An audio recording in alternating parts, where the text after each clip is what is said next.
Live from the Pikes Peak International Raceway in Colorado Springs, Colorado, the Indy Racing League takes to the air with live coverage of the Samsonite 200.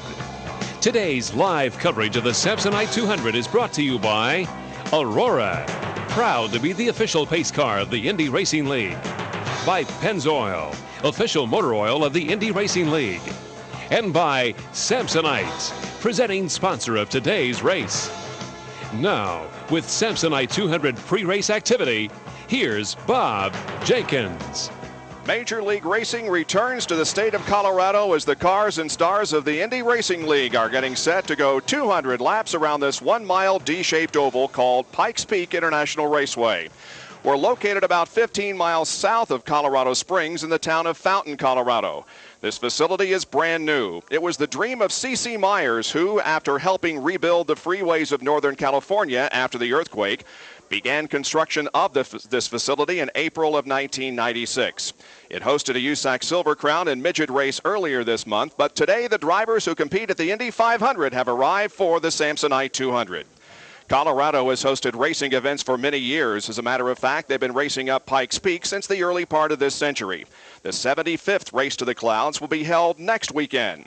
But today, the 7th round of the 1996-97 Indy Racing League season will be held, and there have been a couple of surprises so far this weekend. First of all, a young man from Georgia named Jimmy Kite has been very impressive in his first IRL ride. He was among the fastest in the practice sessions and qualified 9th.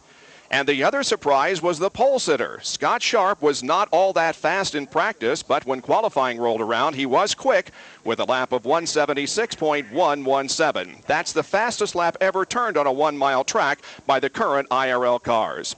A total of 21 cars qualified yesterday, and Marco Greco was added to the field. He was changing an engine yesterday when qualifying was going on. The first 16 cars clocked in above 170 miles an hour, and the 21 starters are separated by only 1.6 seconds. When we went off the air yesterday from our qualifying show, there was some speculation that Claude Bourbonnais would start Jim Guthrie's backup car, but Gary Lee, who'll be with us here in the booth today, that didn't happen. Weekend when you need a program to know the players. We've had a lot of musical cockpits. As you indicated, we had the problem yesterday in the crash with Jim Guthrie. When he was removed to the Penrose Medical Center, the crew went to work on the backup car. There was some speculation that Tice Carlson would get in that car. Tice was available because he's not in car number 18, subbing for the injured John Paul Jr. That ride now belongs to Billy Boat.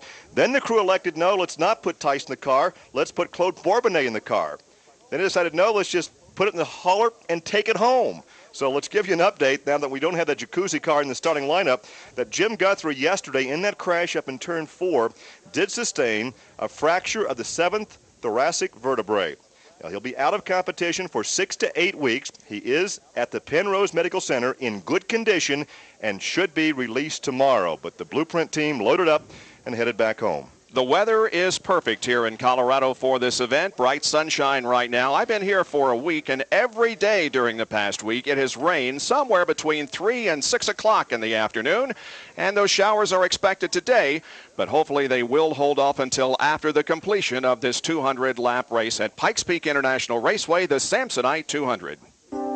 What happens when you take a luxury performance sedan and put it in front of 33 screaming Indy cars?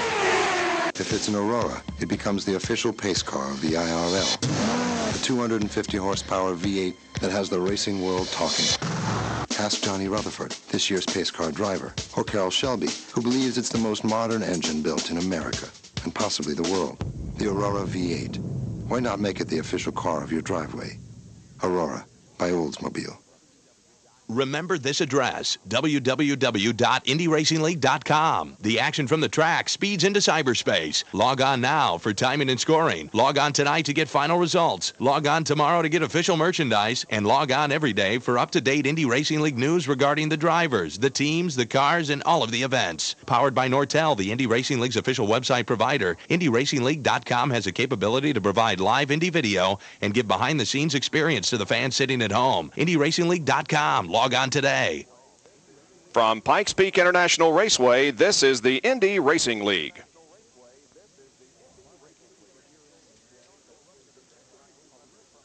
The inaugural running of the Samsonite 200 from Pikes Peak International Raceway is being heard all across the U.S. on radio stations like KTOX in Huntsville, Alabama, KRDO, our local affiliate in Colorado Springs, WTRP in Gainesville, Ocala, Florida, and WDAN in Danville, Illinois.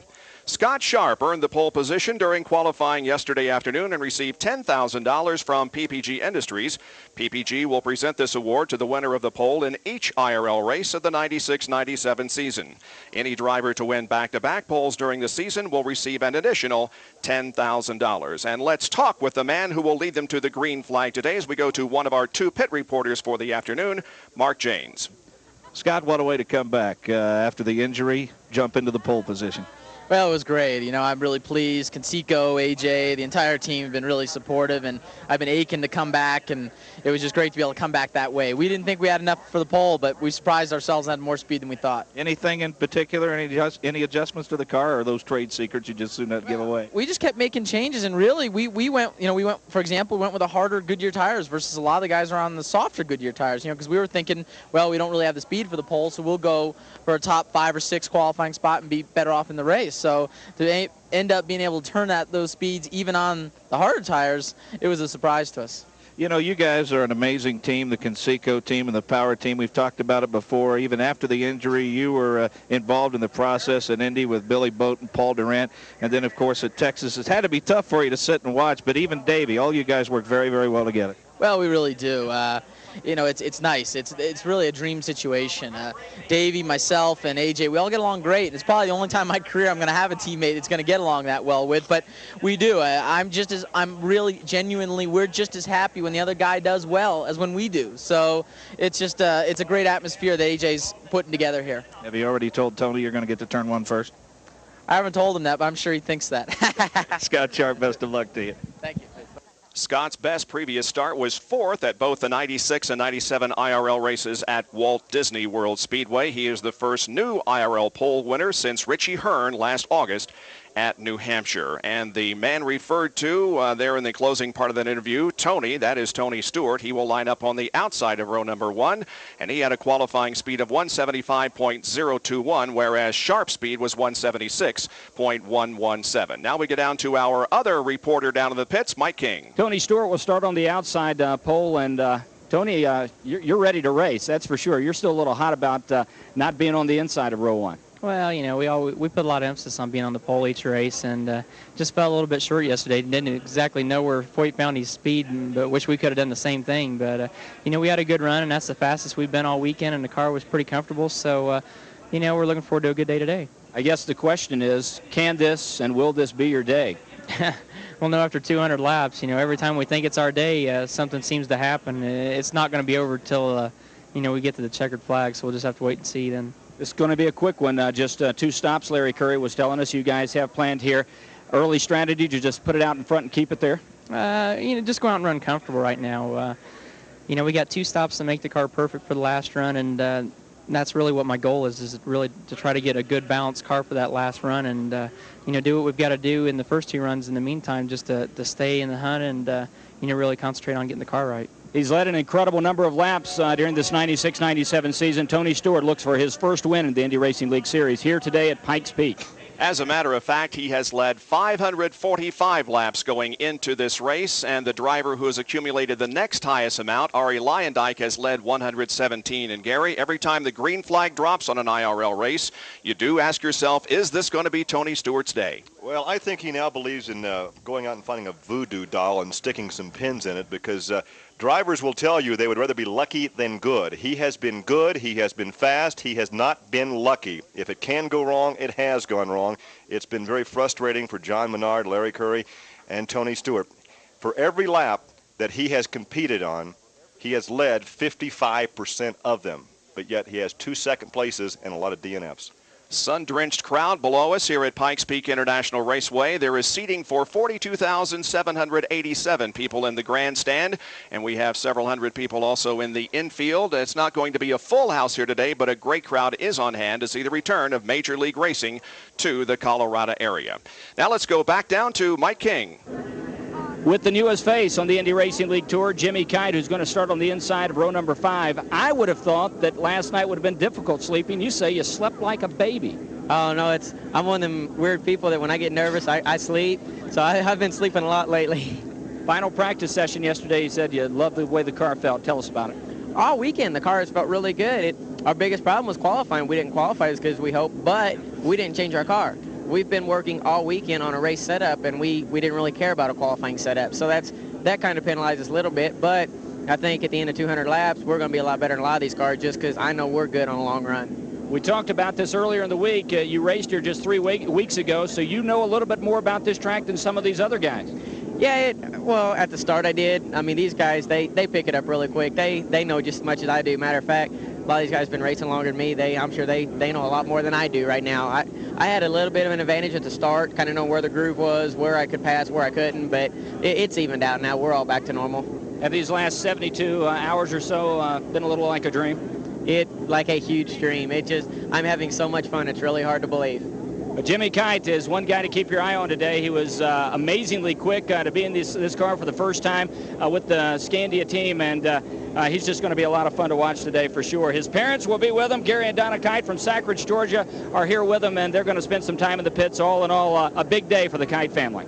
He'll be driving car number 33, the Old Navy Scandia Royal Purple Alta XL from Team Scandia, and he qualified in 9th position at 171.731. And Gary Lee yesterday told an interesting story during our qualifying show about how he got that job. Well, this is the odd couple for Andy Evans, the car owner, the first time he's had an American oval tracker on his team. And actually, Jimmy Kite got this ride because of his win at the Copper Classic at Phoenix last winter. He started 26th, worked his way through traffic, and caught Chuck Gurney on the last lap.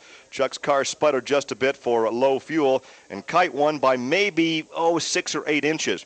The crew liked what they had seen. They took the tape of that race to Andy Evans and said, you ought to hire this kid. And at the same time, Andy was about to release Marco Greco and Fermin Valles, so I said, all right, we'll give him a try. And he comes out here, and Dick Simon is the team engineer, and of course Dick has never failed to get a rookie driver into the Indianapolis 500. So Dick said, look, we'll set the car up, you go out, you feel comfortable, and you'll work up to speed. In the second practice session yesterday, he was the 3rd fastest qualifier, and nobody's having more fun than Jimmy Kite. He's 21. He looks about 15. He got stopped yesterday coming back in the pits by the guard, and the guard said, are you old enough to be in here? Well, Jimmy Kite not only won that Silver Crown race at Phoenix, he finished 9th in the Silver Crown race that was held here 3 weeks ago, and so he goes into this event because he also competed in the midget race associated with that weekend. He comes in as the veteran as far as competitive laps here at Pikes Peak International Raceway. Have you ever really listened to your car? Now let's slow that down. And we're stopping again. Ow! No, your car does not like stopping and starting. In fact, it can wear on it. Your engine needs to be protected. That's why we recommend Pennzoil Motor Oil to protect against the very worst driving conditions. Let's pour Pennzoil into your car. Thank you. So protect your engine against stop-and-go driving. Stop. Go. Pennzoil. The Indy 200 at Walt Disney World Speedway comes to Orlando next January. And if you call 407-939-7810 right now, you'll get a choice seat and an opportunity to see the cars of the Indy 500 and the Indy Racing League. You'll also get a chance to see Indy's hottest drivers. So make your Florida vacation plans now by calling 407-939-7810 to reserve seats and to make your Walt Disney World reservations. The Indy 200 at Walt Disney World Speedway. The race for tickets is on. From Pikes Peak International Raceway, this is the Indy Racing League. Today's competitors will not only be competing for the best time on the track, but the best time off the track as well. The team who accumulates the least amount of time in the pits will be the winners of the Coors Pit Performance Award and collect $10,000. The winning team will also qualify for a berth in the Coors Pit Stop Challenge at the 1998 Indianapolis 500, and there go for a purse of $70,000. And a reminder to all of our Indy Racing League Radio Network listeners, tune in here on most of these stations for racing action at the Charlotte Motor Speedway on Saturday evening, July 26th. Catch all of the action right here on your Indy Racing League radio station. Well, we told you that Scott Sharp and Tony Stewart are on the front row for today's race, but yesterday during the final practice session, there was a new name emerged as a potential winner here this afternoon. Greg Ray had the best lap during the final practice yesterday at 171.600. He qualified in 17th position yesterday at a speed of 169.988. And here is Mark Janes. Well, Greg, each and every race, you guys show up and work very, very hard to make a solid run. And I know that in qualifying yesterday, you would have liked the situation to have worked out a little better for you, but you found some speed in practice? Yeah, I mean, it's really difficult for us right now. We went straight to Indianapolis, then to Dallas, and got used to running those super speedways with those little bitty wings. And we come here. This is the first time we've really been on a 1 mile oval with the bigger wings. And so the car has a different feel, and we're getting a feel for that. And we made some changes going into qualifying, thinking they'd be really good, and I'll tell you what, the car was absolutely awesome. Unfortunately, we just had the car way too stuck, and we weren't scrubbing any speed, and it just wasn't fast. And so we kind of learned what we did by looking at the computer and made a few changes and went out with full tanks for the warm-up, and we're the quickest car out there. And unfortunately, we had a great lesson. It was just about 3 hours too late.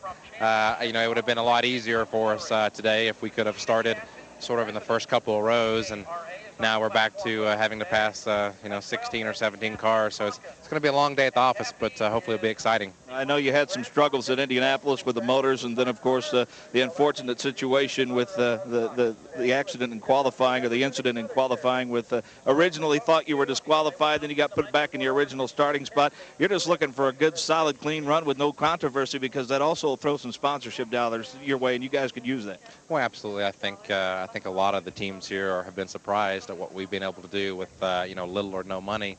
And we're a very small team, very new to all this. And so I think we've raised a lot of people's eyebrows, and I think we're going to continue to do that. But there's no doubt a very strong run or a race win would help our sponsor search in a big way. Well, I'm sure he's poised for a great run today. Greg Ray. Greg Ray will start 17th in car number 97, the Knapp Motorsports Dallara Aurora. And when you look around the pit area here this weekend, you see a smile on a driver's face, and his face has not been all that smiley for the last few races, but Roberto Guerrero has qualified very well here, and one reason for that is he has now the services of an Aurora V8 engine. And I think we have Mike King standing by with Roberto down in the pit area. A happy Roberto Guerrero after yesterday's qualifying. And Roberto, you go into this event now with a good race car, a chance to win this race.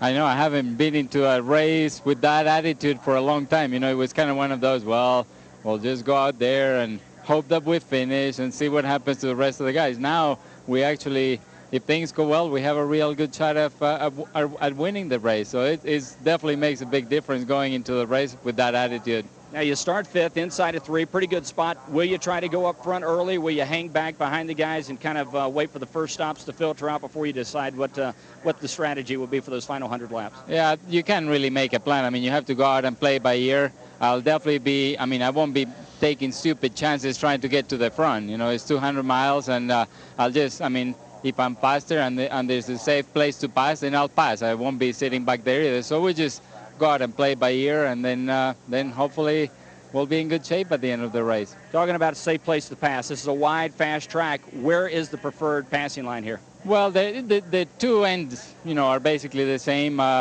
It's a little bit narrow, like going into turn 3, and it's a little narrow coming out of turn 2, so you have to watch it there a little bit. But they hopefully like in practice and whatever, the groove was pretty narrow because there was a lot of dirt in the high part of the track. I think on the race conditions, I think we'll clean it all up, and then there'll be a lot of room to pass. Roberto, good luck today. He'll start on the inside of row number 3 in the Pennzoil Pagan Racing entry. And it's good to see a smile back on his face, Gary. Well, he was very frustrated at Indianapolis. They just simply could not get the horsepower out of that Nissan Infiniti. They work with it. He says, I'm very loyal. I make a commitment. I stick with it. But it came to a point where they felt like they needed to do a better job for their sponsor, Pennzoil. They made the switch. However, they do have the latest generation Infiniti engine in their backup car. They will be testing that in the next few weeks. And let's go back down to the pit area now and Mark Janes.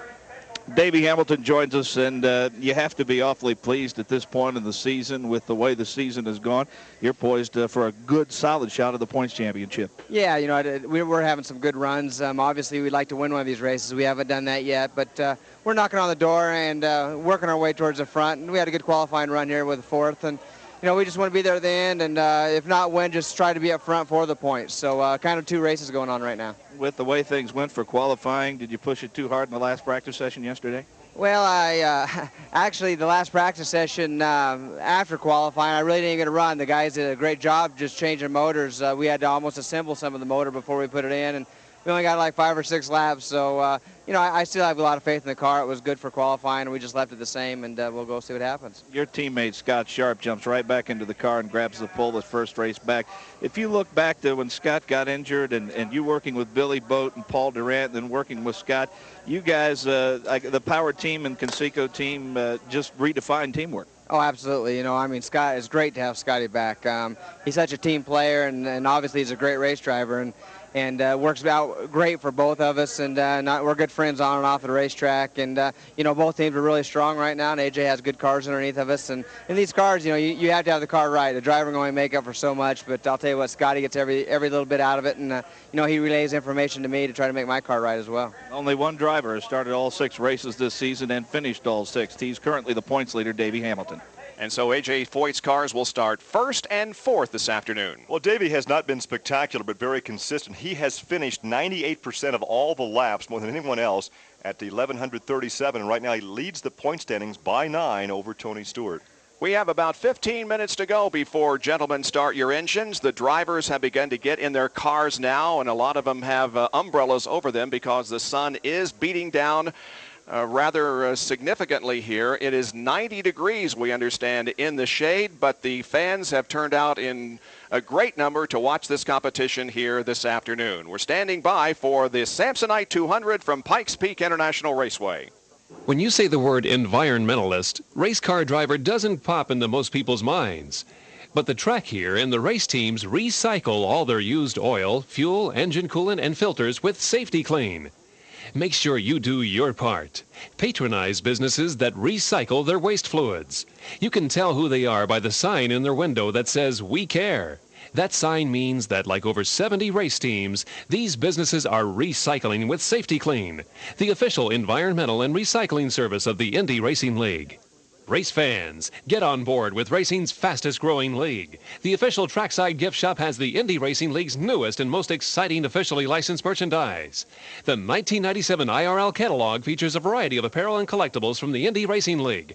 Call now and receive absolutely free your 1997 IRL catalog. Operators are standing by. Call 1-800-955-INDY. That's 1-800-955-INDY. From Pikes Peak International Raceway, this is the Indy Racing League. On Saturday, when Scott Sharp qualified for the pole for the Samsonite 200, Craig Baranowski, the crew chief for that team, was awarded $10,000, a trophy, and a specially designed Jeff Hamilton leather jacket valued at over $1,000 by True Value as part of the True Value Pole-Winning Chief Mechanic Award. True Value will be awarding the prize to the chief mechanic of the pole-winning team at each IRL race this season. Well, when you think of Colorado and Colorado Springs and Pikes Peak, one name comes to mind, that of the Unser family, which has raced up Pikes Peak for many, many years. And Mike King is standing by down in the pit area with an Unser who's in today's field. Johnny, is it strange being here and not getting set to go up the mountain? Yeah, it's a little different, but it's good to be here, and it's great to be racing an Indy car in Colorado. You're making your second start with Jonathan Bird, the Infinity Power. Do you have the new updated engine in your car? We just put it in, and we haven't even really run it yet. Just 3 laps this morning, testing it out. So I'm anxious to see what it's going to do in the race, you know. They keep making developments all the time, and that's the neat thing about Infinity, you know. Yeah, they're a little behind the, you know, the curve compared to the Oldsmobile. That's no secret. But the thing is, there's light at the end of the tunnel, and they keep working on it. You've got a lot of traffic up in front of you to make your way to the front, obviously, starting on the inside of 10. Early race strategy to just wait for this thing to sort itself out? Yeah, I got to make sure and see where my car is and, you know, how things are going on the handling aspect of it. And just see how everybody else is handling, and when you start picking on the guys that their handling goes off, and try to be consistent and stay where we need to be and move up as the best we can and work our way to the front. Real quick, have you had an opportunity to speak with Mike Groff, and if so, how is he doing? I did. I talked to him. It's been a while now, but I talked to his brother Robbie, and he's doing good. He's up and about and going stir crazy and wanting to get back in the car. So from what I understand, he should be ready for Charlotte. Johnny Unser ready to start today in the 19th starting position here at Pikes Peak International. And Johnny will be racing today at an elevation of 5,365 feet. That's the elevation of this track, as opposed to Pikes Peak, which is 14,110. Bob, Mike and I went up on Thursday, and I'm sure if I scared him more driving up or he scared me more driving down. But I'm just glad I wasn't there. The Unser clan have 36 class championships dating back to 1934 when Louis won his first one. But actually, the Unser clan began racing here in 1926. I'm impressed what those guys can do on that dirt surface. Well, let's talk a little bit about this racetrack. It is 1 mile. It is a tri-oval, or more of a D shape, really. The front stretch, 7 degrees of banking. It's 65 feet wide. The back stretch is 3 degrees of banking, 60 feet wide. And the turns, which are banked at 10 degrees, are 71 feet wide. And that, Gary, is why we're going to, we anticipate, have side-by-side 3 at Mamie Boer Breast Racing. We saw 3 wide in practice earlier today with the Formula Ford race, the 2000 race. We saw 4 and 5 wide, but the drivers love the track. It is so smooth. They're saying perhaps the smoothest of any oval they've ever been on. Zach Morioka, by the way, won that Formula Ford 2000 race that was held this morning, and it was a very sensational side-by-side duel, and we anticipate the same here in just a few minutes as the Indy Racing League cars get ready to roll off for 200 miles in the Samsonite 200, the 7th stop on the 1996-97 Indy Racing League schedule. Will be going next, of course, to Charlotte Motor Speedway. Let us pause now, 10 seconds for station identification. This is the Indianapolis Motor Speedway Radio Network.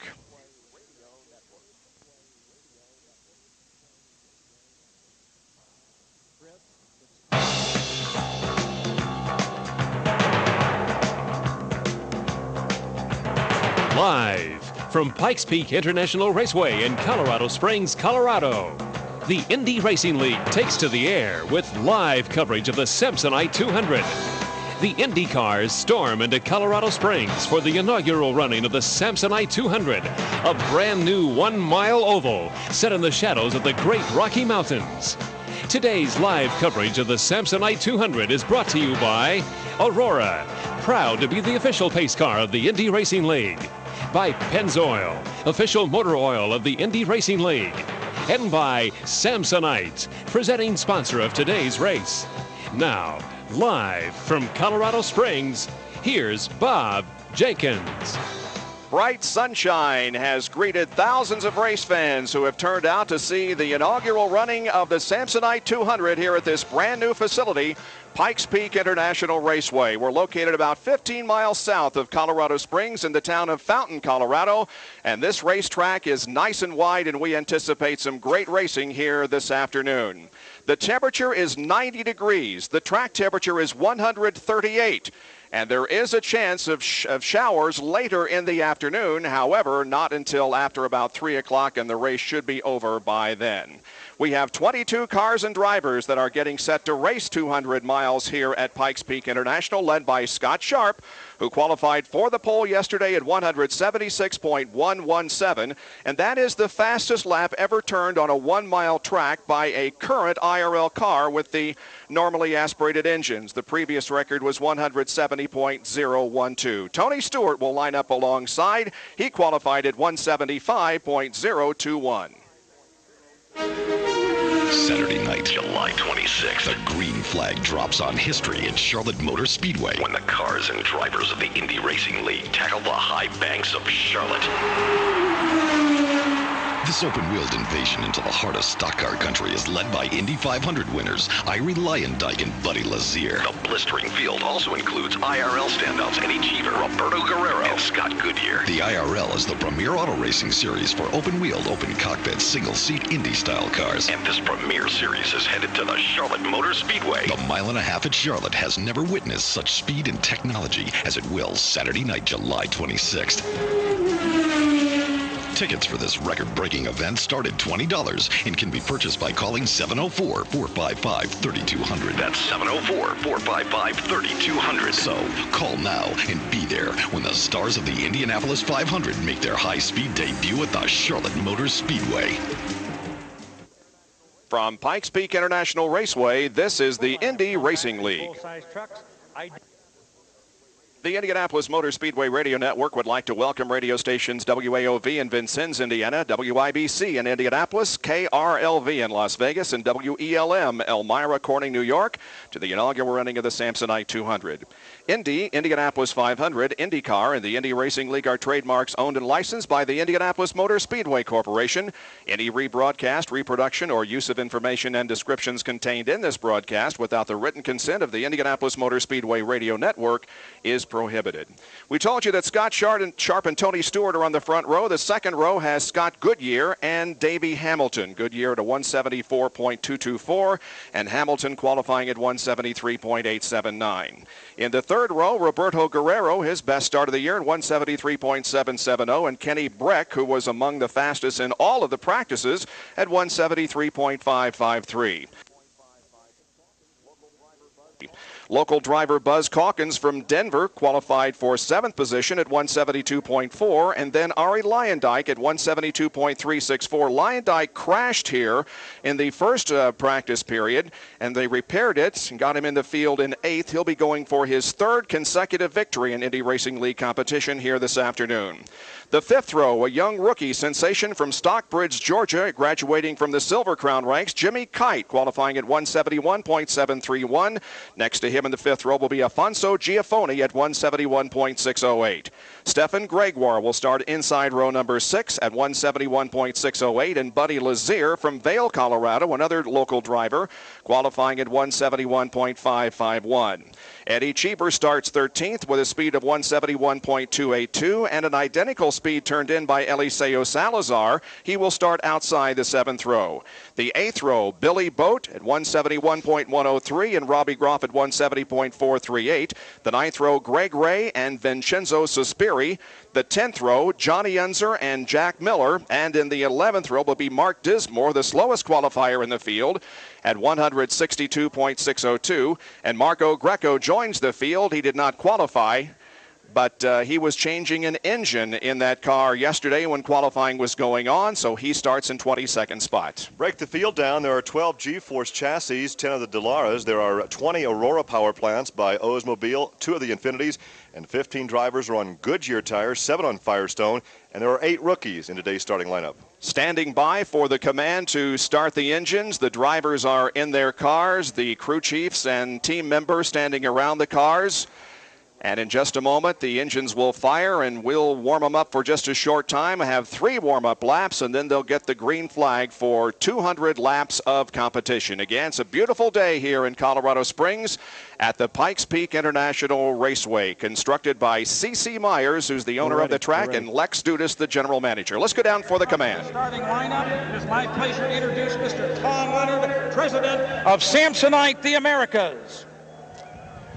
Good afternoon, ladies and gentlemen. It is indeed an honor and a pleasure for Samsonite Corporation, a Denver, Colorado company, to sponsor this initial Samsonite 200 at our beautiful new Pikes Peak International Raceway in Colorado Springs.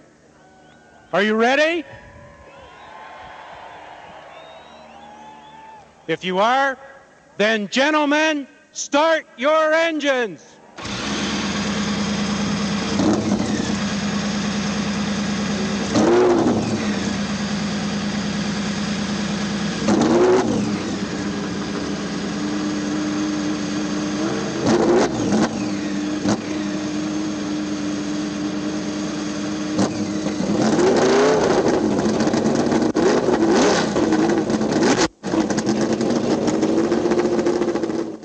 Indy Racing League fans, here's your chance to be a part of next year's Indy 200 at Walt Disney World. It's the ultimate fairy tale. Exciting Indy Racing League action and Walt Disney World, too. Be there for the return of the IRL in sunny Orlando, Florida. Stay at one of Disney's magical resort hotels with free transportation to and from the racetrack. Imagine joining thousands of race fans in the heart of Disney's 8 theme and water parks. January 24th, 1998, the Indy 200 at Walt Disney World. Call 1-800-822-INDY for your ticket order form. That's 1-800-822-INDY. The Aurora.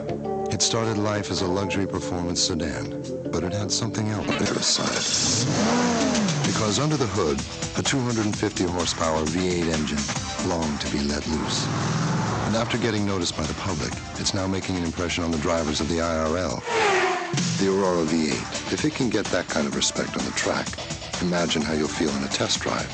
Aurora by Oldsmobile. From Pikes Peak International Raceway, this is the Indy Racing League.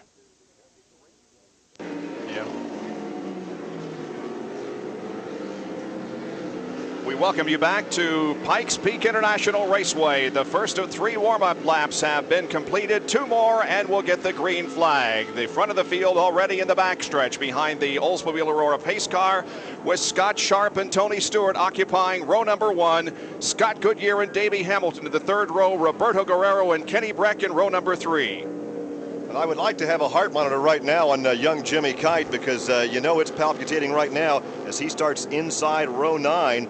Let's go back to row 4 with Buzz Calkins, R.A. Lyondike. Then row 5 is Jimmy Kite and Alfonso Giafoni. In the 6th row is Stefan Gregoire and Buddy Lazier. Then Andy Cheever and Eliseo Salazar occupy row 7. Billy Bode and Robbie Groff are lined up side by side in the 8th row. Row number 9, Greg Ray and Vincenzo Sospiri, who started outside row number 1 at this year's Indianapolis 500.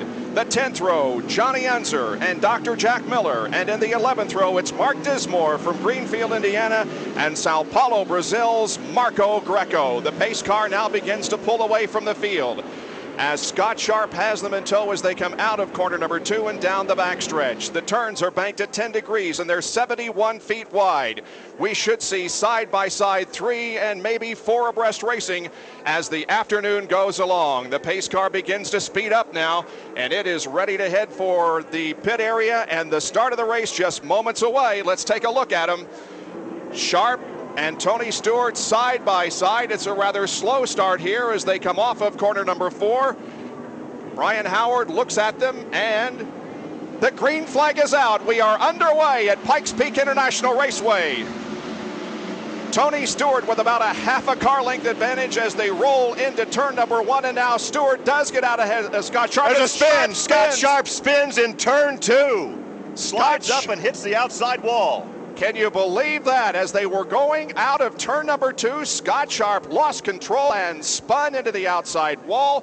That happened just as Tony Stewart was beginning to pull away from him, having taken the advantage at the drop of the green flag. And once again, we're off to a rather disappointing start for an IRL race. 3 warm-up laps, still maybe not enough to warm the tires up. There was a good battle, almost side by side going into turn 1. They carried it into turn 2, and as you indicated, Tony had a slight advantage, and he was on the high side, Sharp on the low side, and the rear end just skated out from under that race car.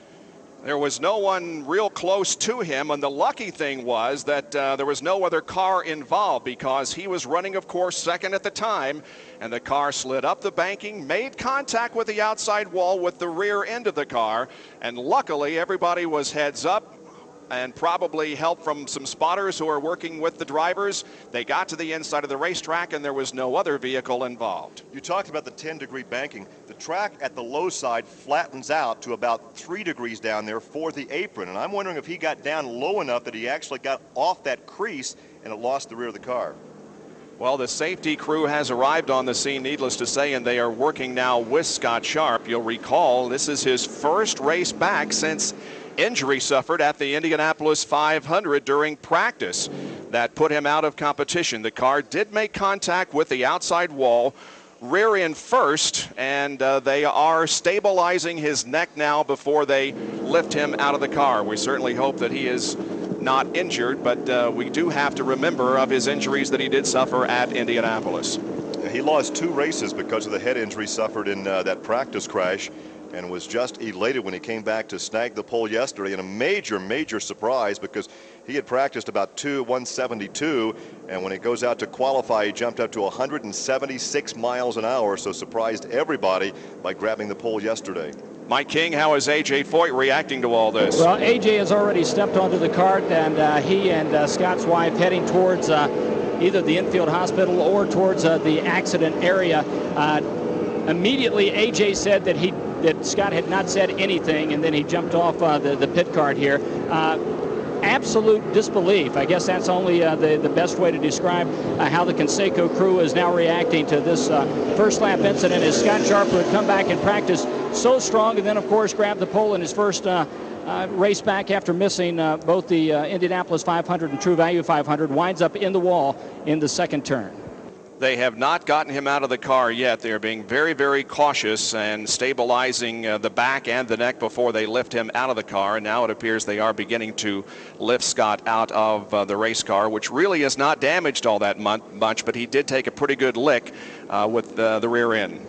Yeah, that was the key right there. He was able to slow down as the car rotated to the right and slid back up the banking, but still it was a sharp contact with the blunt rear end of that car. And so we have not run yet a lap under green as this incident occurs just after the drop of the green flag, with Tony Stewart taking the advantage from Scott, who did spin out in turn number 2. And you may be right, Gary, that car was very low on the racetrack when he lost control of it, and it could be that he just got down on the apron too far and lost control. Last outing 3 weeks ago, we had very much the same situation where the banking was much higher at Texas Motor Speedway at 24 degrees, but the drivers were warned over and over again, do not get down close to that white line, because if you hit that seam between the low banking and the high banking, it will upset the chassis and it will spin you out. And it looked like he was very low right here, and it looks like he may have gotten right there indeed. He got under that white line, and the change in banking upset the chassis, spins around and makes contact sliding back up the wall backwards. And so we're under caution here at Pikes Peak International Raceway due to an accident involving the pole sitter, Scott Sharp. Race fans, get on board with racing's fastest growing league. The official trackside gift shop has the Indy Racing League's newest and most exciting officially licensed merchandise. The 1997 IRL catalog features a variety of apparel and collectibles from the Indy Racing League. Call now and receive absolutely free your 1997 IRL catalog. Operators are standing by. Call 1-800-955-INDY. That's 1-800-955-INDY. Remember this address, www.indyracingleague.com. The action from the track speeds into cyberspace. Log on now for timing and scoring. Log on tonight to get final results. Log on tomorrow to get official merchandise. And log on every day for up-to-date Indy Racing League news regarding the drivers, the teams, the cars, and all of the events. Powered by Nortel, the Indy Racing League's official website provider, IndyRacingLeague.com has a capability to provide live Indy video and give behind-the-scenes experience to the fans sitting at home. IndyRacingLeague.com. Log on today. From Pikes Peak International Raceway, this is the Indy Racing League.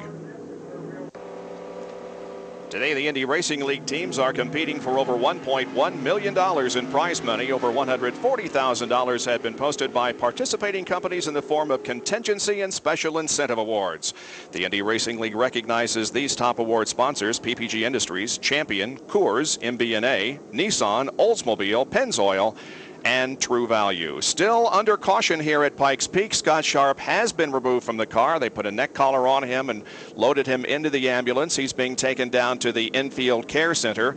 Meanwhile, his car is on the hook and also being taken off of the racetrack. A little bit of cleanup to do, however, over in turn number 2. Tony Stewart is the leader of this race, as 8 laps have now been completed, all under caution. Scott Sharp, of course, won the race in New Hampshire to begin the 96-97 IRL season. He finished 16th at Las Vegas. He was 4th at Walt Disney World Speedway in Orlando and 16th at Phoenix. And then the injuries at the Indianapolis Motor Speedway have kept him out of the last 2 races.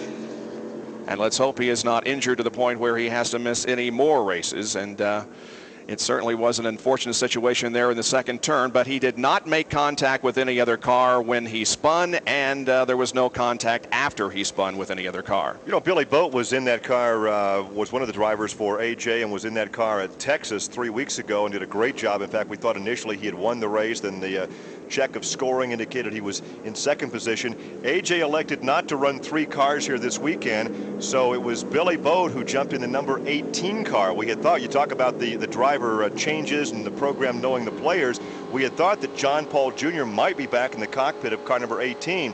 When that didn't happen, the team elected to put Billy Boat in the car instead of Tice Carlson. So Billy Boat is here, just driving a different color scheme than he had with AJ Foyt 3 weeks ago. And as a matter of fact, yesterday we talked with John Paul Jr., who is looking forward to getting back behind the wheel of that PDM entry. Yeah, they took the casts off the legs on Wednesday, and Dr. Bach just thought it would be better if I did a little bit of practicing somewhere instead of coming right in and run the race. I have been keeping up with my, you know, as far as conditioning, doing a lot of weight training on the bench, whatever I can do sitting down. So cardiovascular-wise, I think I'm ready for it, but you know, he's still a little bit concerned about it. So we'll just have to wait till the next one. They've made me a really trick carbon fiber brace here to drive with, and I think it's up to doing the job. It's just I want to give it another practice session before I run. And hopefully that brace will allow John Paul Jr. to return to competition by the Charlotte race in late July. He, of course, was also injured during practice for the Indianapolis Motor Speedway. We are set to go racing once again. The pace car is speeding up and about to pull off of the racetrack, and hopefully some green lap racing here as Tony Stewart, Davey Hamilton, and Scott Goodyear are at the front of the field after the loss of the pole sitter Scott Sharp due to an accident in turn 2. Here's the green flag, and we are back to racing, actually racing for the first time, and now Davey Hamilton is going to take a shot at the lead. He and Tony Stewart go through turn 1 side by side, but Stewart comes out of turn 2 and down the back stretch with the lead. Tony Stewart continues to lead by about 5 car lengths. Back in third position is Scott Goodyear, and then it's Kenny Breck back in fourth. Come off the fourth corner, completing lap number 1. It's still Tony Stewart. And Buzz Calkins running in the 5th position. Back in 6th is Ari Lyondike, then Roberto Guerrero, Buddy Lazier, and Alfonso Giafoni. And Greg Ray is moving up quickly. He's passed 3 or 4 cars as once again Tony Stewart is in turn number 3. We understand now a black flag is coming out for car number 7 for improving his position under the yellow. So the first black flag. That would be, of course, Eliseo Salazar in car number 7, and there are numerous black flag procedures that will be observed here today, depending upon the severity of the infraction. You can get a stop and hold for any number of seconds, a stop and go, or a through the pits at 80 miles an hour. We'll wait to see what his penalty will be. Stewart still leading, in fact, drawing away from second place Davey Hamilton. As we continue to watch Greg Ray, he is really moving up through the field. He, of course, as we said earlier, was the fastest in the final practice session yesterday. Well, Greg Ray has a very blank race car. The side pods painted black, no sponsors on there. He needs some sponsorship money to continue on throughout the season, and he wants a good ride. And after that practice session yesterday, he was very, very enthused that he could have a good ride here this afternoon. When you talk about the front of the pack, it's deja vu. Tony Stewart has led 55% of all the laps he has completed this year, and he's out in front and again starts to open that gap between first and second. And now between second and third, there's about 15 to 20 car lengths. Greg Ray has moved up to 12th position. Now we watch a battle on the racetrack involving Alfonso Giafoni, who was dueling with Roberto Guerrero there for a couple of laps, but now has backed off and falls in behind Guerrero. Guerrero is 7th. Giafoni is now 8th. Now remember, Giafoni started at the back of the pack in Phoenix back in the spring, came all the way through traffic, and actually led for some 13 circuits. That's the GM of Brazil entry from Team Chitwood, and he's a very promising young driver, 29 years of age, from São Paulo, Brazil. Unfortunately, did not have a chance to compete in the Indianapolis 500 because he was knocked out in that pace lap altercation coming through turn 4. And the penalty for Eliseo Salazar was a through the pits at 80 miles an hour. So he is going to lose a lap, however, as before he can get back up to speed on the acceleration lane in turn number 2, Tony Stewart goes around and puts Salazar 1 lap down. It's now a 2.4 second advantage for Tony Stewart over Davey Hamilton.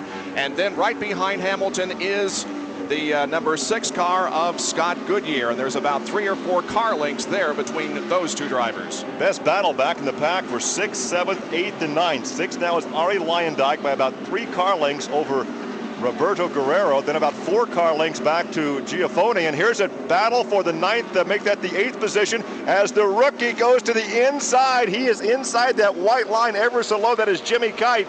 He had a look to the inside of Giafone, but could not make the pass in turn 4. And there for a moment, I thought he was going to get down in the apron and get in trouble, but he didn't. And now Roberto Guerrero goes around Robbie Groff and picks up the 6th position.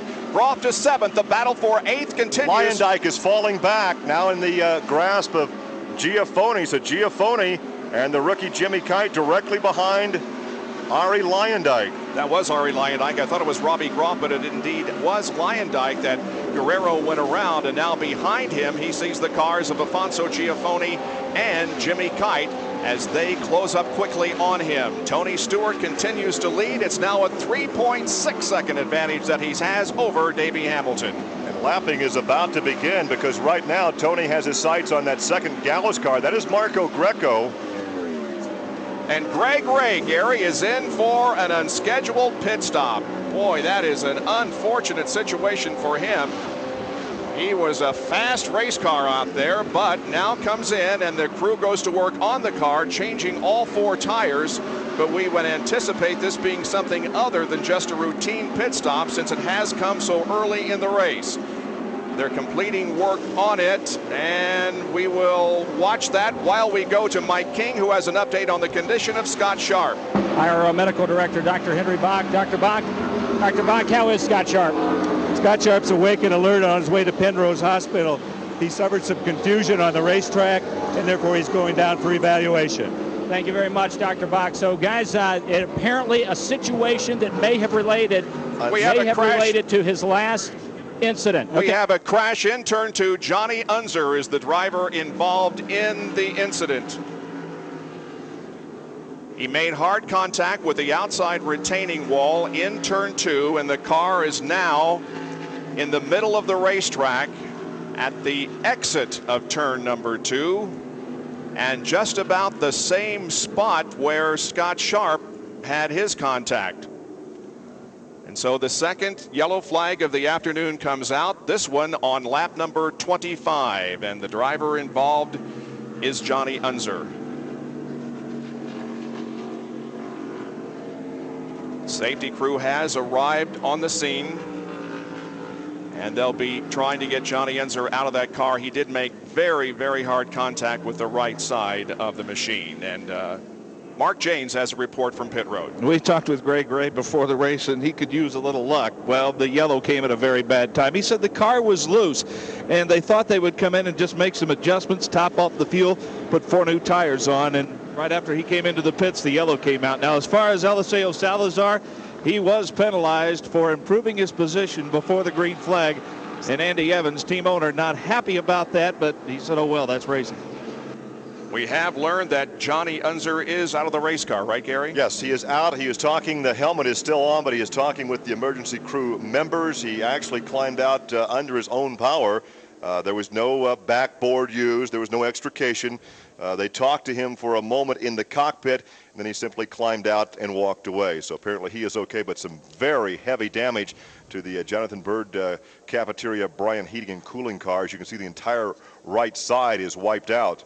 And Gary, it's interesting that all of the crashes that we had during the practice period involving Jim Guthrie and Arie Luyendyk and Mark Dismore were in turn number 4, and both accidents that we have had here today have been in turn 2. We're watching the replay, and Johnny was going through the corner, everything okay. He wasn't near another car, and all of a sudden the car just got out from under him. He slid up into the wall, made hard contact with the right side, but as Gary told you, he did walk away from the accident. Bob, the drivers say these cars can telegraph what the car wants to do. The rear started to skate to the right. He caught it with the steering wheel, almost had it saved, then he lost it again and clouded the outside wall with the right side of the race car. 27 laps completed here at Pikes Peak International Raceway, and Tony Stewart is the leader. How many of us actually listen to our cars? Now let's slow that down. Stop and go, one or the other, please. Your car really hates stop-and-go driving. We recommend you protect against stop-and-go driving with Pennzoil Motor Oil. Now, let's pour a quart of Pennzoil into an engine and listen more closely. Thank you, thank you. Stop. Go. Pennzoil. The Indy 200 at Walt Disney World Speedway comes to Orlando next January. And if you call 407-939-7810 right now, you'll get a choice seat and an opportunity to see the cars of the Indy 500 and the Indy Racing League. You'll also get a chance to see Indy's hottest drivers. So make your Florida vacation plans now by calling 407-939-7810 to reserve seats and to make your Walt Disney World reservations. The Indy 200 at Walt Disney World Speedway. The race for tickets is on. From Pikes Peak International Raceway, this is the Indy Racing League. Kenny Breck, who qualified Saturday as the fastest rookie for the Samsonite 200, will be awarded $2,500 and a plaque from the American Dairy Association. The ADA will present this award to the fastest rookie qualifier for each Indy Racing League event other than the Indianapolis 500. Fastlane's Footwear will award the team who runs the fastest lap in today's Samsonite 200 as the Fastlane Fastest Race Lap Award, a prize of $2,000 to be posted at each IRL event this season other than the Indy 500. Let's get some pit reports. First, here is Mike King. Larry Curry, Team Menard, that would look like dodged a bullet, Tony Stewart, that time. Yeah, we dodged a bullet. I get on the radio and say, yellow, yellow. He comes back to me and says, I know it's right in front of me. So it was real close. That's both of them that have been fairly close. How does this change pit strategy now? Well, I mean, it looks like now we can maybe run it out here to about 80 laps before we have to pit, so a little more green. Okay, there you go. So they were anticipating stopping on somewhere between lap 65 and 68. Now they say they're going to be able to move that pit window to lap 80 to Mark Janes. Well, Jimmy Kite continues to make headlines. If you remember, we told you earlier, he has already competed here in a Silver Crown and Midget event. Well, coming into the competition this afternoon, Jimmy Kite and Jay Drake each had completed all laps in the Silver Crown and Midget feature here, and also the Silver Crown Last Chance race at the Rocky Mountain Classic. 140 laps each. Now Jimmy Kite, I guess, is the veteran here. He has completed more than 140 laps. And he is currently running in the 8th position, so Jimmy Kite doing a fine job at the moment. The cleanup is still going on over in corner number 2 where Johnny Unser hit the wall but was not injured. He was able to get out of the car under his own power. Now behind the pace car is the number 91 car of Buddy Lazier, although Tony Stewart is the leader of the race.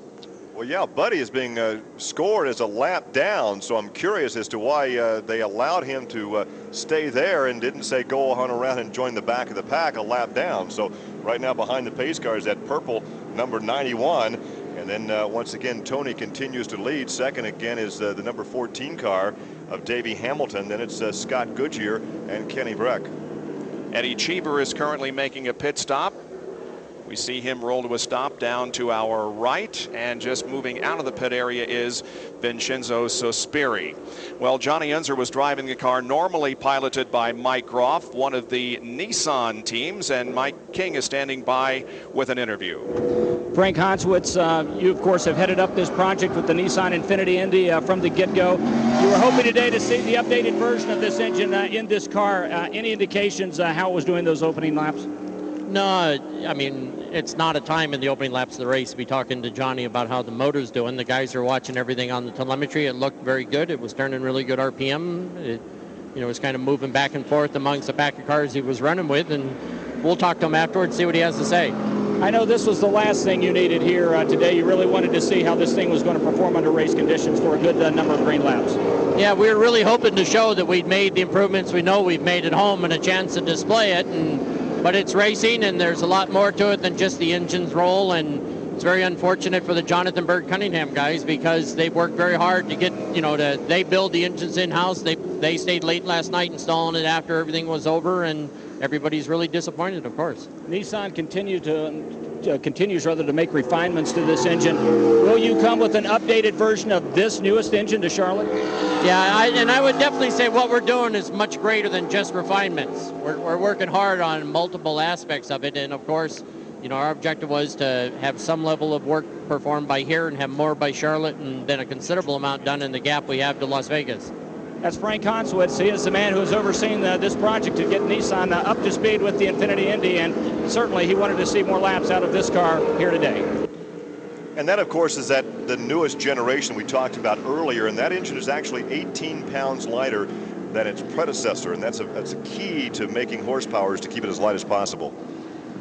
Still under caution, the sweeper is out on the racetrack now, getting some of the oil dry up, the oil dry put down to absorb the moisture that was put down by Johnny Unser's crashed race car. Now, we discussed the situation involving Buddy Lazier. He is being shown currently in 15th position, and the reason that he is at the front of the field is he is at the tail end of the lead lap. And much like the situation in NASCAR, if you are not a lap down but are ahead of the leader, you are allowed to assume that position, and that is what's going on at the moment. The pace car still has the field in tow. Several cars have made pit stops. Stefan Gregoire has been in for a stop, and Greg Ray was also in for another stop, but everybody back on the racetrack, and it looks like the safety trucks have cleared the area in turn number 2, and hopefully we'll be back to racing here in about a lap and a half. We'll take an eye for the flag stand down there. Brian Howard should have the furled flag up perhaps this time by to indicate we'll go green in one more lap, and indeed he reaches for that furled green flag. So Bob, in one more lap will turn them loose. 36 laps will now be completed, and we'll go racing when they come around to complete lap 37. And Mike, quickly an update on Arie Luyendyk. Arie Luyendyk came in under yellow, had a bit of an understeer in that car, bigger wicker and some more front wing in that car to give Arie Luyendyk a bit more handling, so he is back out.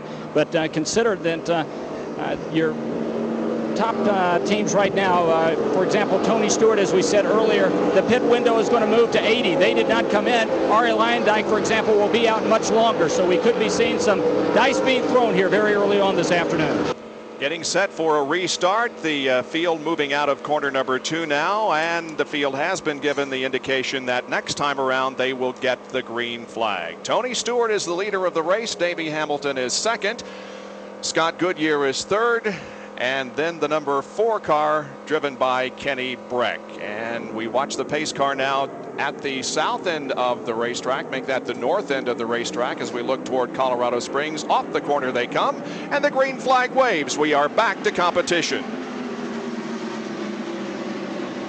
There were 2 drivers between first and second, and quickly Davey Hamilton gets by one of them. Now there's a lap car between first and second. That would be Mark Dismore. But Tony could not gain the advantage on the number 91 car. So coming off that 4th corner, the first to cross the finish line will be the 91 car, which is actually at the tail of the lead lap.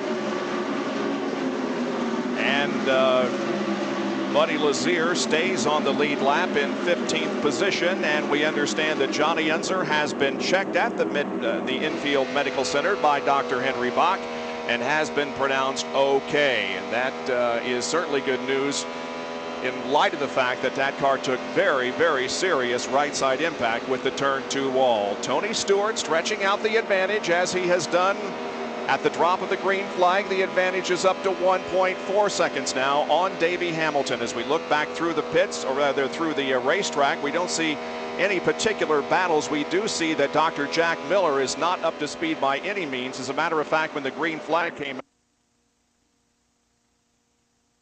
stretching out the advantage as he has done at the drop of the green flag, the advantage is up to 1.4 seconds now on Davey Hamilton. As we look back through the pits, or rather through the racetrack, we don't see any particular battles. We do see that Dr. Jack Miller is not up to speed by any means. As a matter of fact, when the green flag came out for the last restart, the car, we have a crash in corner number 4, and is Jimmy Kite. Kite has made contact with the 4th turn wall, and the car has come to a stop in front of the grandstand here, just short of the start-finish line. And we do have a slight fire, Bob, back there where the left half shaft would go into the gearbox. And Kite appears to be, well, he's moving around the cockpit. He's about to climb out and obviously very frustrated. He knocked the left rear and the left side pod off that race car. I think he's more disgusted than anything, because we saw him pound the steering wheel, and once again, he was running by himself. There was no other car that was involved. He took a rather hard shot at the left rear of the race car. That's the part that hit the wall first, and there was another car that was just that was so close. That was ever so close. The car was directly behind him and just was able to slide by as he came off that wall. But again, I think it was a case where he got too low coming through turn 4 and got to that crease between the low banking and the higher banking, and that will upset that chassis every time.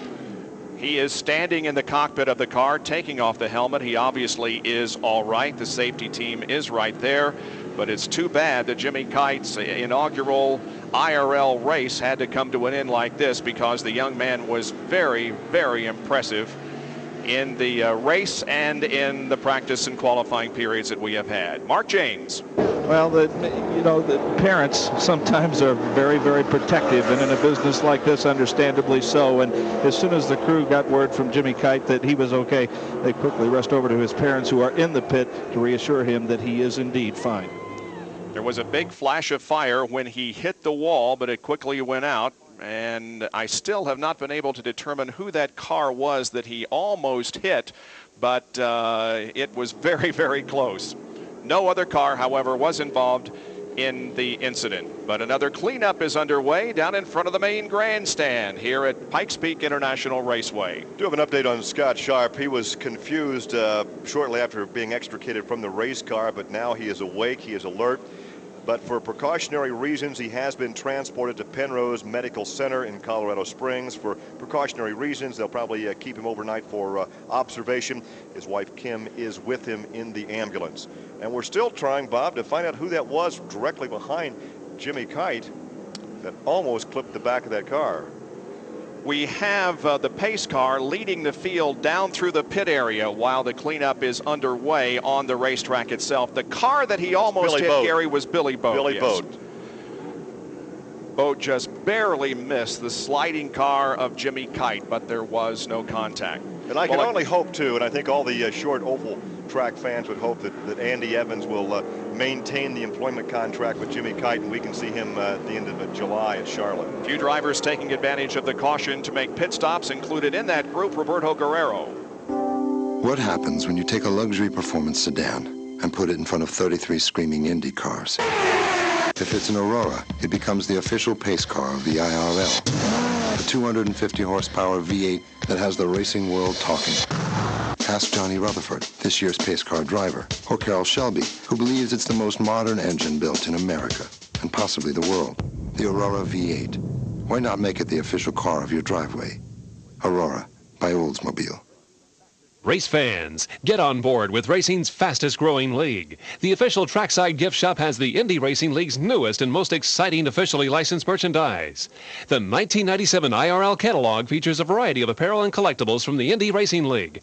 Call now and receive absolutely free your 1997 IRL catalog. Operators are standing by. Call 1-800-955-INDY. That's 1-800-955-INDY.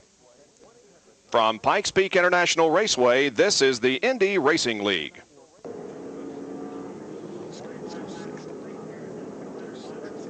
We're back at Pikes Peak International Raceway for the Samsonite 200 Indy Racing League event. 45 laps have now been completed, and the cleanup is underway here on the front stretch due to a crash involving Jimmy Kite. And as we said earlier, the field is being taken down pit road while the work goes on the racetrack itself. Tony Stewart is the leader, followed by Davey Hamilton. In third position is Scott Goodyear.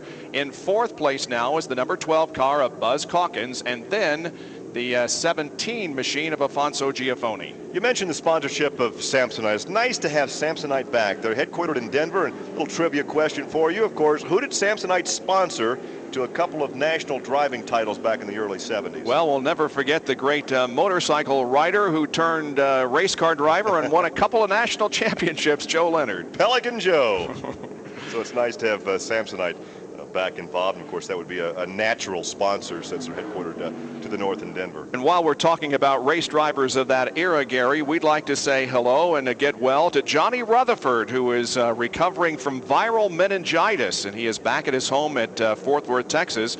He, of course, was scheduled to be the pace car driver here for this race, but became ill while on an airplane, and he was taken back to Fort Worth. We understand he's doing well, and JR, we hope you're back with us for the Charlotte race. So Don Bailey Billy, who actually drives the pace car at the Indianapolis Motor Speedway after the initial start, is behind the wheel of the the Aurora by Oldsmobile, and he's out there a lot more than we'd like to see him out there.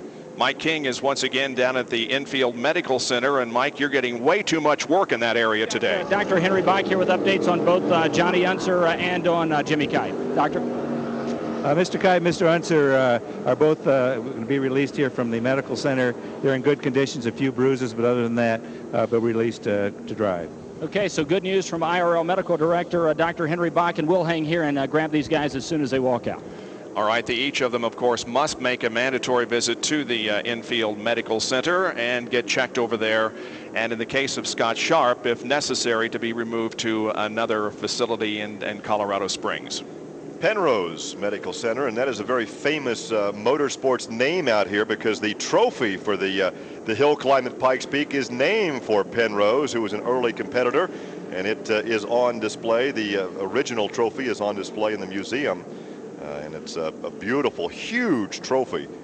Running in fourth position at the moment is local driver Buzz Calkins, and Mark Janes is down in his pit area. Just talked to Brad Calkins, and they're very, very pleased with the fuel mileage that they have been getting. Brad said that he thought for a while there with these yellows that a one-stop race wasn't out of the question, but he knows that a lot of things can happen. But as usual, the approach very confident, very businesslike. They have made no adjustments to the car whatsoever. Buzz says that everything is going very, very well, and he would like nothing better than to put up a solid showing or get to victory circle in front of these folks that he knows so well, being a native son here of Colorado. Well, of course, we heard from Larry Curry earlier thinking that perhaps with that initial yellow that the pit window would be lengthened out to 80 laps. Now with this second lengthy yellow, perhaps, we could make this on one stop. Keep in mind, though, that the fuel cell is 5 gallons smaller this year than last year. So they take on 35 gallons. If we had the old size, they could perhaps make this on one stop. And as the field comes down now this time, and by the way, the pace car is now back on the racetrack to lead the field down, we will complete the first quarter of this race. 50 laps are in the scoreboards right now, and Tony Stewart is at the front of the field. Davey Hamilton following, then Scott Goodyear. Fourth position is Calkins. Fifth is Afonso Giafoni, and in sixth position is Billy Boat, and Mike King is once again down in the Infield Medical Center area. And we've got Johnny Unser. Johnny, any idea what happened up there? No, I really don't know right now. I mean, it felt something like something pinned in the front end of the car, and it just came around. I don't know what it was. We talked to Frank Hansowitz, and he said obviously there hadn't been much of an opportunity to find out how the new Infinity had behaved, but was it a pretty good race car up to that point? It wasn't handling great down in 1 and 2, but it's nothing that we hadn't experienced, already in the week. And the engine felt good. The engine felt real good. So other than that, it's just, disappointing it had to happen. A disappointed Johnny Unser finished for the day here at Pikes Peak. And so Johnny Unser will watch the remainder of this race from the sidelines, but we're glad to see that he is okay after his crash. There's a lot of oil dry down on the racetrack from where the impact was with Jimmy Kite, clear down to where the car came to a rest, and he was leaving liquid behind him all that distance, and that's the reason why this cleanup is taking so long. We have the track sweeper out once again. Yeah, we saw the initial impact and a burst of flames where they knocked an oil line loose from the rear of the race car, and the oil was on fire. The car slid to a stop, and there was a very, very small fire at the back of the car, but Jimmy was never in any danger of being burned, and he was able to climb out under his own power. But again, they come down to the inside of this bowed shape. We won't call it a straightaway, but the area between turns 4 and 1 is bowed. So once these drivers actually turn into the third turn, they continue to turn until they come off turn 2. So the only straight part of this racetrack is a very, very, very short session down from 2 to 3. We gave you the top 6 cars just a moment ago. In 7th position is Robbie Groff. Driving in 8th position at the moment is Vincenzo Sospiri.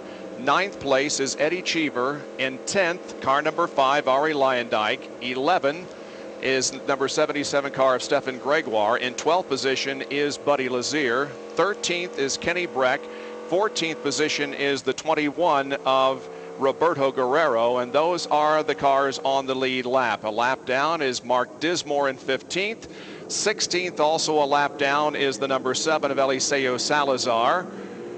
Following him is the number 70 car of Marco Greco, then number 40, Dr. Jack Miller, then number 97, Greg Ray, and everybody else is out of the race. Jimmy Kite, Johnny Unser, and Scott Sharp, and all of the cars out of the race have been as a result of wall contact. Only 10 laps have been contested under green. We've had some 33 laps now under, I guess we could say 20 laps have been contested under green, 33 laps under the yellow, and we continue to run behind the pace car under yellow, and Tony Stewart has held the lead from the initial green flag, but the sweeping procedure continues. That big highway sweeper down there trying to sweep up the oil dry.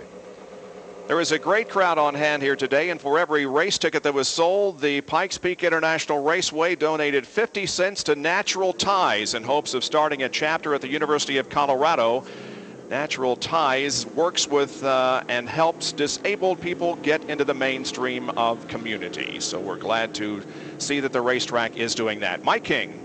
Bob, we're going to stand by for just a second. We're going to get Jimmy Kite here momentarily. All right, Jimmy Kite has just come out of the Infield Medical Center and probably wants to discuss the situation with his parents and other friends before he talks with us, but we'll be standing by down there and get a word with him just as soon as we can. Rather lengthy cleanup here because of the Kite accident as the sweeper continues to do its job to our left. We look to the east here as we look out over this racetrack. We look to the east and the plain states, if you will, and behind us are the foothills of the Rocky Mountains, and not too far is the 14,110-foot peak known as Pikes Peak, named for Zebulon Pike, who discovered it many, many years ago. 1806. Is that right? How's that for trivia? Very nice. Here's a trivia question for you. Yeah? What 3 drivers won Pikes Peak and Indianapolis the same year? We'll answer that in just a moment. Let's get down to Mike King. Well, Jimmy Kite, certainly we're glad to see that you're okay. Tell us, best of your ability, what happened out there. I'd been following the 17 car for a while, and I'd been having a really bad push behind him, could just lose in the air on my front end, and I finally got a good run on him down into turn 3 and coming off 4, and I pulled down low, and as soon as I got out of from behind him, just got a big blast of air, and it planted my front end and just spun the car around. So, rookie mistake. Yeah, tell us about your initial laps in these cars. You were doing some racing there early. Yeah, it's fun. It's addicting. I mean, it's a shame we had such a good race car. I mean, I know we had a car that would have run top 5 easy and maybe on it closer to the front. It was a super good race car. It's just not very fun if you don't finish. I know you've got to be disappointed, but it appears that you'll be back to race another day. They've already painted your name as far as the driver goes on the side of the transporter. Yeah, Old Navy and Andy Evans, everybody at Team Scandia, they've been great, and we're going to get to do some more racing. Me and Andy, we all just looked up, and we're going to be doing this for at least 5 more years, so we're looking forward to it. Well, you heard it here, 5 more years. Let's go back upstairs. Jimmy Kite's okay. Wow, that's quite a deal that he has come up with. 5 years? This Is weekend, that a contract he has with Andy Evans for 5 years? Well, it certainly sounds like it. But anyway, Jimmy Kite is out of the race because of a crash. Pace car is off. Here's the green flag. And we are back to racing at Pikes Peak International Raceway at the conclusion of 57 laps. We go back to green on lap 58. Mark Dismore trying to get his lap back as he races wheel to wheel with Tony Stewart down through turns 1 and 2, but he could not get the job done. And so Dismore is still a lap down, and he falls in behind Tony Stewart, who is the leader of the race. He has led every lap to this point. Coming off corner number 4, it is still Davey Hamilton running in second spot, but there is the Mark Dismore car between those two. Yeah, there's now about 8 car lengths between first place Tony Stewart back to that lap car of Dismore, and then from Dismore about another 8 or 9 car lengths back to Davey Hamilton. And a pretty good separation between Davey Hamilton and the third place car of Scott Goodyear. Then we have a lap car, Eliseo Salazar, between Goodyear and the fourth place car of Buzz Calkins. And the young driver from Denver, Colorado, is having a good run so far here today. And fifth place would be Alfonso Giaffoni, who is having a good ride after that great ride he had at Phoenix back in the spring. And right behind Alfonso, we do have 3 cars that are right together on the racetrack. That would be Robbie Groff, Billy Boat, and Vincenzo Sospiri. Those three cars staying about as close together as any on the racetrack. And this is the first time ever for Sospiri on a short oval. Of course, Indianapolis, his first time on a big oval, and he had to admit it was kind of scary at those speeds with that concrete wall so close. This is his first taste of a short oval, and they're still running speeds, they're qualifying in the 170 range. By the way, what was the answer to your trivia question? Well, you're supposed to answer it. I asked the question. You're supposed to have the answer. Go ahead. All right, the question again, what three drivers won the Indy 500 and Pikes Peak the same year? Well, the first was 1963. Parnelli won the stock car division here at Pikes Peak in Indy 500. In 1968, no doubt, Bobby Unser had to do it 1 year. And in 1969, Mario Andretti won. And of course, back then, the climb was part of the National Championship Tour. We continue to watch on the racetrack the best battle, and it is for the 6th position, and it involves Robbie Groff and Billy Boat. Boat has been stalking him for several laps now, looking for the opportunity off corner number 4. Boat pulls alongside with Groff, cross the line down into turn number 1, and Boat picks up the position. Nice move by Billy. So he picks up the 6th spot. Now he set sail for Giafone. You know, we're hearing now that with those yellows, they have only used about half their fuel. So, wow, could this possibly be a one-stop event? It could very well indeed. 64 laps have been completed right now, but again, most of those first 64 were under the caution. We're under green right now here at Pikes Peak International Raceway, and Tony Stewart has a 2.6 second lead on Davey Hamilton. Have you ever really listened to your car? Now let's slow that down. And we're stopping again. Ow! Nope, your car does not like stopping and starting. In fact, it can wear on it. Your engine needs to be protected. That's why we recommend Pennzoil Motor Oil to protect against the very worst driving conditions. Let's pour Pennzoil into your car. Thank you. So protect your engine against stop-and-go driving. Stop. Go. Pennzoil. Indy Racing League fans, here's your chance to be a part of next year's Indy 200 at Walt Disney World. It's the ultimate fairy tale. Exciting Indy Racing League action and Walt Disney World, too. Be there for the return of the IRL in sunny Orlando, Florida. Stay at one of Disney's magical resort hotels with free transportation to and from the racetrack. Imagine joining thousands of race fans in the heart of Disney's 8 theme and water parks. January 24th, 1998, the Indy 200 at Walt Disney World. Call 1-800-822-INDY for your ticket order form. That's 1-800-822-INDY. From Pikes Peak International Raceway, this is the Indy Racing League. As the race continues at the 70-lap mark, Billy Boat, who had picked up a couple of positions in recent laps, is in for a pit stop. The Indy Racing League would like to thank the following official sponsors for their support of the league through various sponsorship programs: Aurora by Oldsmobile, Featherlight Trailers, and Stoops Freightliner Trucks of Indianapolis, Pennzoil, True Value Hardware, Bugle Boy, and Nortel, and official suppliers to the Indy Racing League, Fastlane Footwear, and Homatro Rescue Tools. It was apparently, Gary, a routine pit stop for Billy. He was in for a few seconds and right back out there. Well, he slowed down the lap before he came in and lost about 3 positions, and they made a wing adjustment, so I don't think it was necessarily routine. They did not take the engine cowling off. They made the Ford tire change, topped off the fuel, made the wing adjustment, and he's back out. But at one point, he was one of the fastest cars on the racetrack. It's still an advantage for Tony Stewart, now up to 4.7 seconds. And let's pause 10 seconds for station identification. This is the Indianapolis Motor Speedway Radio Network.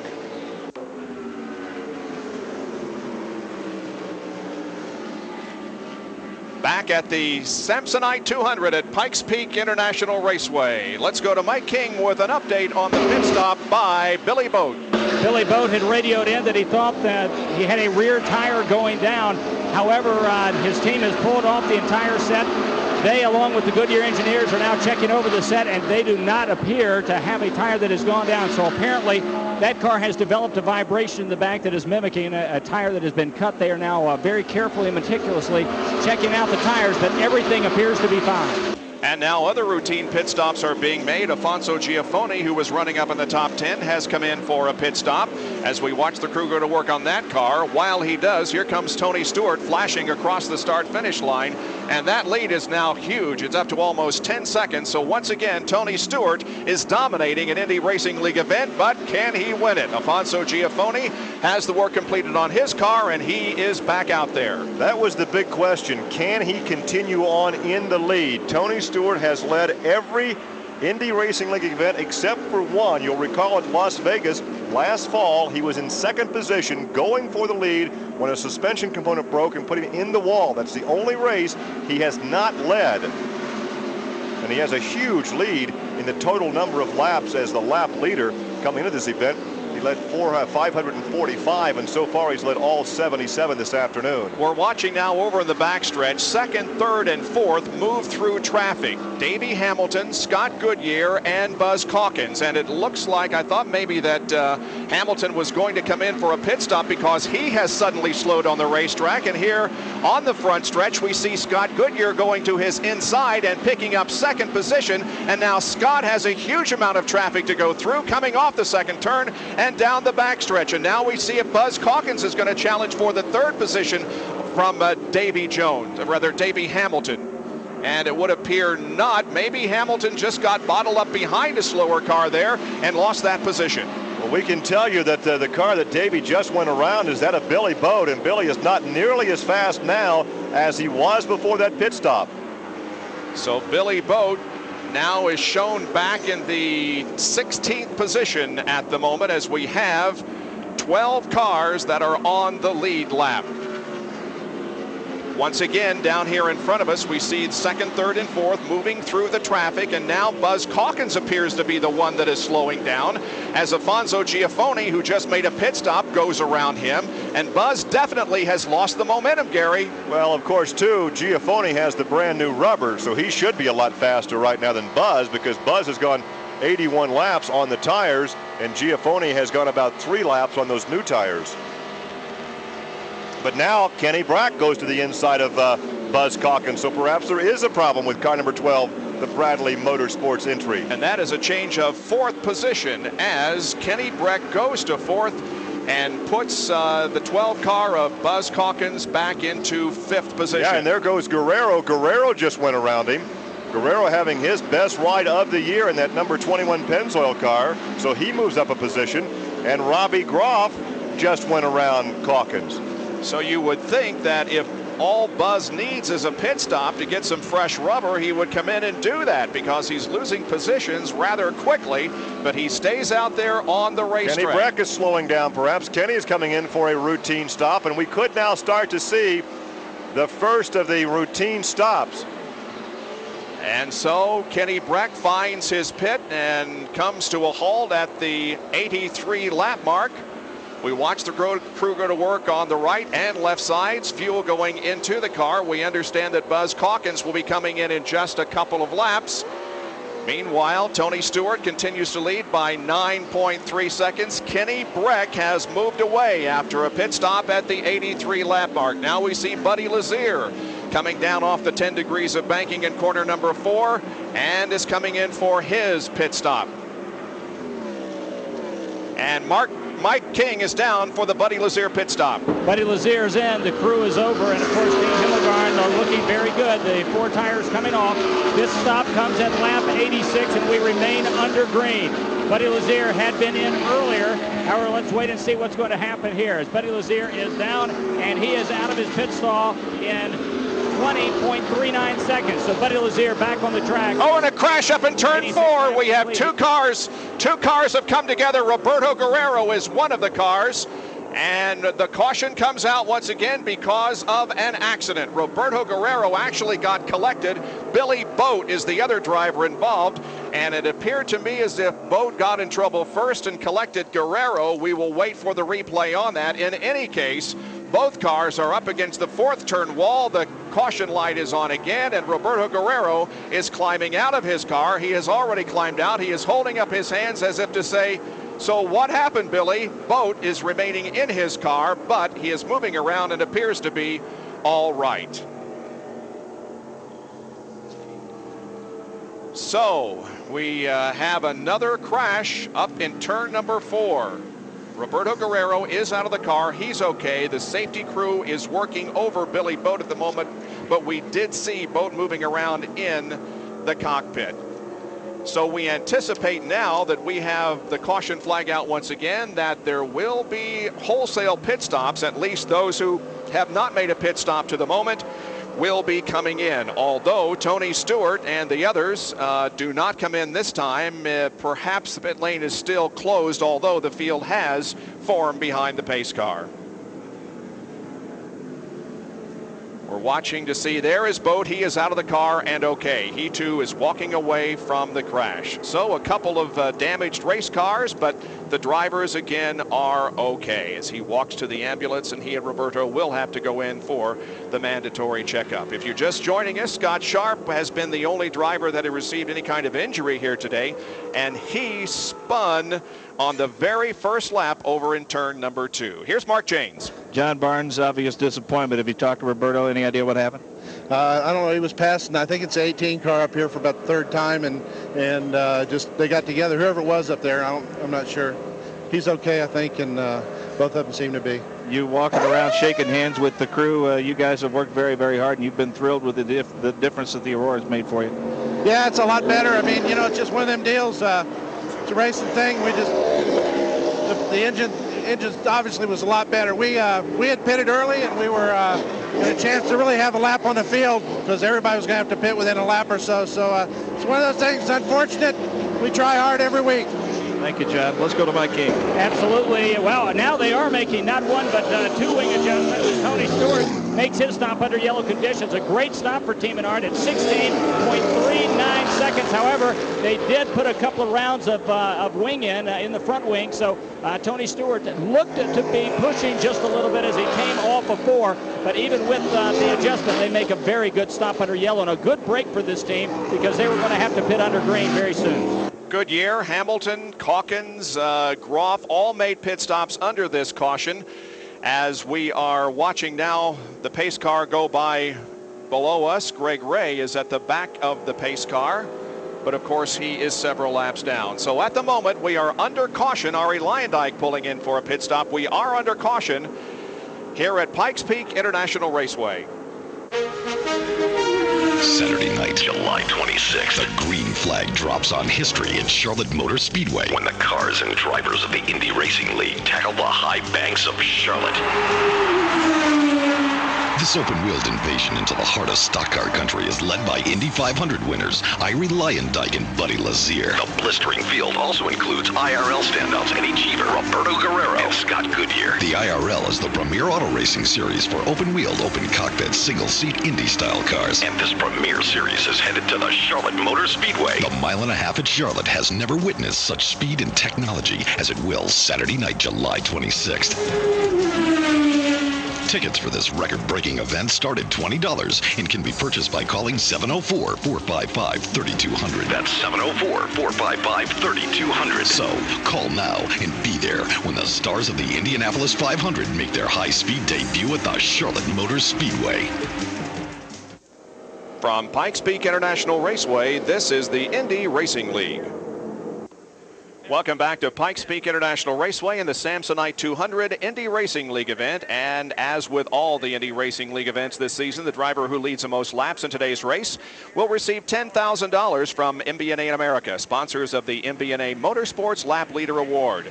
MBNA will also award $25,000 to the driver leading the most lap on the season. And right now, until we had the caution light, which is on right now, Tony Stewart has led all laps up to that point. And that would be about 87 as we are now 93 laps into this race. And at the front of the field is the 77 car of Stefan Gregoire. He is off sequence on the pit stops. Well, actually, when the yellow came out and the pit stop was made by Tony Stewart, he relinquished the lead for just a lap to Ari Leyendijk. Then Leyendijk came in for a routine pit stop, and that gave the lead to number 77, Gregoire. So now Gregoire is at the front, but I think we're showing Tony Stewart back in second position because he had about a 10-second lead when the yellow came out, and right now through this sequence of pit stops, Tony would then be in second, and as one of the cars peels off and heads for the pit lane, that would be Dr. Jack Miller. There would only be one lap car between first and second, and that would appear to be the Kenny Breck is in number 4. And according to the scoring, Breck is a lap down in 10th position, so 9 cars on the lead lap. Let's go to Mike King, who has an update on the adjustments made on Tony Stewart's car. It sounds like an awful lot of these drivers are having trouble with the front wing adjustment, and that front end really.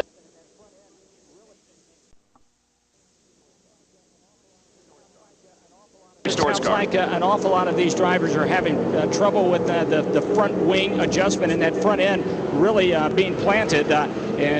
We've got to wonder now, because Tony Stewart came in, he was very loose, and because he was loose, they took wing out of the front of that car to try to make it more neutral with the rear end. You remember we talked to Jimmy Kite. He said he had the same problem. You remember Johnny Unser also said that it felt like something in the front end just glued, and boom, the car came away from him. So it could be that front wing adjustments now are going to be the key. Certainly that was the key for Tony Stewart. He came very, very close to hitting the wall as he exited turn 4, the last green lap prior to his pit stop. Let's go to Mark James. Well, same story for Buzz Calkins. When he got in traffic just prior to the yellow, the handling just went away. Brad Calkins said the car was very, very loose, especially in traffic.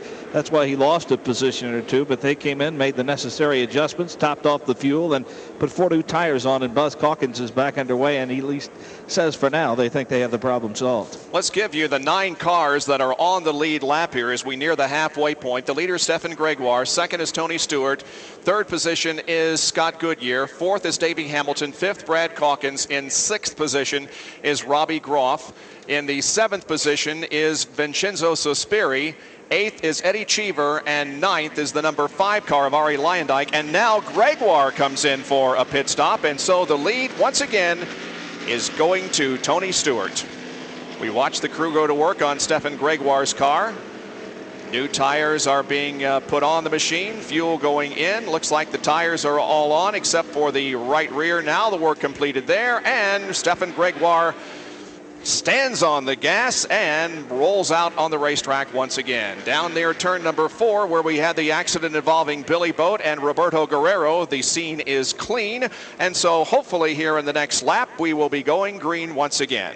Furled flag will be displayed this time by the flagman Brian Howard with that furled green flag, so indeed we'll go green in 1 under yellow behind the pace car, so as they complete lap 98 they will get the green flag. There are 3, make that 4 lapped cars in front of Tony Stewart and behind the pace car. So Stewart will have traffic to go through when the green flag drops immediately here. And we are nearing the halfway point of this race, which has seen 5 cars drop out because of accidents, but we have had no mechanical engine failures so far this afternoon. Sets up a very interesting scenario, because we will have to have at least a splash and go. They have gone now 97 laps with the 1 pit stop, but it will require at least a stop and go, a time stop late in the race. Unless we have a whole bunch of laps under caution in the second half, which of course we hope we do not have. Pace car is in, green flag is waving, and we are back to racing at Pikes Peak International Raceway. In front of Tony Stewart, we have cars side by side. Now Stewart has to climb on the brakes, slam them on as he approaches a slower car coming off of corner number 2. And now Stewart has a challenge from Eliseo Salazar, who is not on the lead lap. We thought Eliseo was a little loose there in the 3rd corner, but he comes through okay, and Tony Stewart will lead the lap. Well, he had to check up. He came up behind Marco Greco, and they're all having difficulty getting by because Marco's right in the middle of the racetrack. They're going by the high side, the low side, and Tony just came up so quickly behind him, had to check up or hit him in the rear end, and then he almost got hit by Salazar. Positions changing behind Stewart as we see that Scott Goodyear has the 2nd position.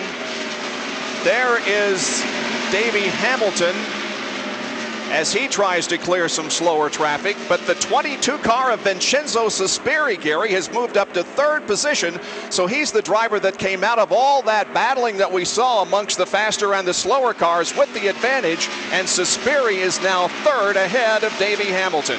And he has no experience on a short oval like this 1-mile bank course, and he tucks in behind Giappone going through the banking of turn 2 and down the backstretch. So 1 lap car now between that battle for 2nd position. 102 laps have been completed. We have passed the halfway mark here in the inaugural Samsonite 200 Indy Racing League event from Pikes Peak International Raceway. And Tony Stewart has moved the advantage up to 1.8 seconds on the number 6 car of Scott Goodyear. Goodyear's teammate Arie Luyendyk is still very much in the hunt. He is listed in 8th position at the moment, but to this point, Luyendyk has not been a factor in terms of a leader or a winner of this race. It's interesting because he had that practice crash on Friday, and after the crash, he said they really found something in the car. They put the same car back together. They'd crashed, but he said, you know, we found something wrong with the car. It's going to be a rocket ship when we get it back on the racetrack. That was not the case yesterday in practice. It's certainly not the case here this afternoon. Let's talk about the driver who has moved up to 5th position at the moment. That is Eddie Cheever, as he's having a good race. And Buzz Calkins continues to lose positions. He's now back to 7th, as Robbie Groff has also been able to pass him. Here's Mike King. Roberto Guerrero, you were running in the top 5. What happened there in 4th? Well, like you said, we were running really well, and I was just getting set up to pass Billy Bode. And he was really loose, and he just lost it right in front of me when I was right in his gearbox. So when he lost it, I just collected him, and we went into the wall. So it's a shame, the Pennzoil car was doing really well. We're gonna have to wait till the next race, but if nothing else, I was having a blast. I was finally being able to race with people and pass people, and it was really a lot of fun. So I'll really be looking forward to Charlotte. Well, it's possible to be both encouraged and disappointed at the same time. I guess that's the best way to describe what Roberto Guerrero is right now, but he is okay. We have a couple of good battles on the racetrack for 3rd position over in the backstretch. Davey Hamilton is catching Vincenzo Sospiri, and we're also watching a battle that involves Arie Luyendyk as he is closing in on Buzz Calkins. Right now, about a 3-car length advantage in that battle for 3rd position in the first turn. Vincenzo Sospiri about 4 or 5 car lengths now back to the number 14 car of Hamilton. But that is the best race on the racetrack right now. Now let's get the other driver involved in the most recent incident. Here's Mike with Billy Boat. Billy has just stepped out of the infield care center. Billy, Roberto told us what happened. How about giving us your version? Well, my car was getting pretty loose. And it's starting to feel a little bit better, and I think when he kind of ran up there behind me, it might have taken some of the air off the wing and, really helped the thing come around a bit. I was kind of on the edge anyways, and it just, one of them deals. I'd saved it a couple times, and I was just trying to hang in there. But, unfortunately, we didn't get to the end. We have heard several drivers involved in incidents complain about what appears to be the front end really sticking and making them loose. Is it just a matter of the front wing adjustments being off and trying to make those adjustments during the stops? I don't know. My car had been pushing all weekend, and, about 50 laps, it just went dead loose. So, we need to work on a setup for sure. Okay, that's Billy Boat. He's okay, and it's a setup. It sounds like it's going to be a problem with some other drivers as well here if they get loose. Glad to see that Billy is okay and Roberto Guerrero. It appears as if Tony Stewart isn't as fast as he was earlier in the race because the lap car of Eliseo Salazar has been running right with him, and besides that, the advantage that Stewart has over 2nd place Scott Goodyear is only 1.2 seconds. It had been up to 1.6. He's dropped about 0.4 of a second in the last 3 laps, and Salazar is right there on the rear wing. Tony comes very high through turn 4. I don't know if that would indicate the car is pushing, but he's and a car in the wall. Car in the wall is Greg Ray, and the car just simply slid up into the outside wall, and we were watching him as he was right ahead of Vincenzo Sospiri and Davey Hamilton as they were having their battle for 3rd position, and the car just skated up into the outside wall. Greg is okay. It wasn't really that hard a contact, although he does have some damage on the right front of that car, and a tire has come off and rolls down the racetrack into the infield area. But Greg Ray, who was running in the 17th position, is out of competition because of a crash. It comes on lap 113. So the caution flag out once again here at Pikes Peak International Raceway. 113 laps are completed. Tony Stewart dominating here today. The Aurora. It started life as a luxury performance sedan, but it had something else too, a more adventurous side. Because under the hood, a 250 horsepower V8 engine longed to be let loose. And after getting noticed by the public, it's now making an impression on the drivers of the IRL. The Aurora V8. If it can get that kind of respect on the track, imagine how you'll feel in a test drive. Aurora by Oldsmobile.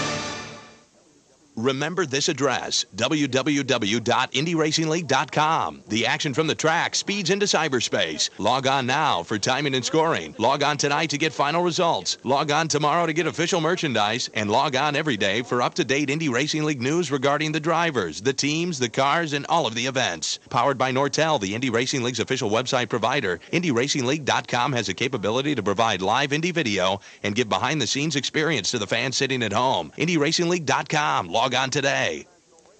From Pikes Peak International Raceway, this is the Indy Racing League. I'm Bob Jenkins, along with Gary Lee, Mark Janes, and Mike King, back at Pikes Peak International Raceway and the Samsonite 200. And today's live broadcast is being brought to you by Aurora, proud to be the official pace car of the Indy Racing League. Pennzoil, the official motor oil of the Indy Racing League, and True Value, the official hardware store of the IRL. 116 laps completed here. Kenny Breck got back on the lead lap during that caution period. However, he has come in for a pit stop. Let's go down to Mark Janes. I have Dick Simon with me. Dick, Vincenzo Sospiri, a pretty solid run so far. Yes, actually, a little trouble with the car at first, but adjusted the bars and whatnot, and now the car seems to have settled down real well. Everybody has had some handling problems early, and they've had to make some adjustment. Yes, actually, Aliceo's car started out with a little push, and then as he got into the race, the car came and the track all came together. He was running over a second faster than anyone, catching Stewart to make up his lap when the yellow unfortunately came out before he got by him. But we've got the rest of the race to go. Talk about that black flag situation. What exactly was the explanation they gave you? Well, he passed before the start-finish line. The green flag counts starting the start-finish line. You're not allowed to pass anyone. Under yellow condition, going to green, you can pass anybody you want the second it goes green. He passed a car just prior to the start-finish line, and that is a penalty. Your pit strategy the rest of the way? Our pit strategy is one more stop and go for the win. Okay, Dick Simon, thank you very much. Vincenzo Sospiri currently runs in third position. And that driver is having a good run, as you said, Gary. Not a great deal of experience on short oval tracks, but he's looking very good here today. And he, of course, was very fast at the Indianapolis Motor Speedway during the month of May. Another example of how the coach, if you will, Dick Simon, can set a race car up. And as we indicated earlier in the broadcast, Dick has never failed to get one of his rookie drivers into the Indianapolis 500. He has a knack of setting the race car up so the guy can drive it fast and get it in the show. But here's a case where Sospiri admits that he has no experience on this kind of racetrack, but he has very good communication with the team, with Dick Simon and Andy Evans and the rest of the crew. So they set the car up, and he goes out and does what he can do and make it go fast. We are just about to go green from a caution that was caused by an accident in corner number 4 involving Greg Ray. He got out of the car quickly, walked into the infield medical center, and we should be hearing from him before too long, and Mike King. Meanwhile, we turn our attention back to the racetrack. Mark Dismore, by the way, is in for a stop. A very quick stop. Meanwhile, the pace car is pulling off the track.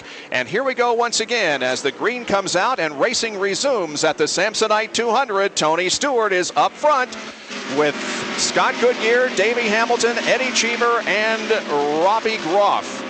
Got third, fourth, and fifth are nose to tail in turn 2. I missed Vincenzo Sospiri. I'm sorry. Takes a look to the inside, and there's the battle for second, side by side down the backstretch into 3, and Sospiri takes over second position. Goodyear drops to third. He's about to be overhauled. He's pressured by Hamilton. Well, I think the situation there was that discretion, the better part of valor, and Goodyear got off the throttle, and just because he did, he lost some momentum, and now Eddie Cheever challenges Davey Hamilton in corner number 2 and down the backstretch. And he takes the position, and here comes Groff and possibly Calkins. Almost 3 wide. Whoa, Calkins almost made it 3 wide as he tried to pass Groff and Hamilton, but Hamilton, meanwhile, has held on to that position, but man, some good racing. Dick Simon talked about Salazar, but Salazar was on that restart tucked up behind Stewart. Now he continues to lose positions on the racetrack as he gets passed by 3 cars going down the backstretch. So apparently the handling has gone away on car number 7. Tony Stewart dominating second position. Vincenzo Sospiri in a great run. Eliseo Salazar comes in for a pit stop. So now it's Sospiri second, then Goodyear. followed by Cheever, Hamilton, Groff, and Calkins.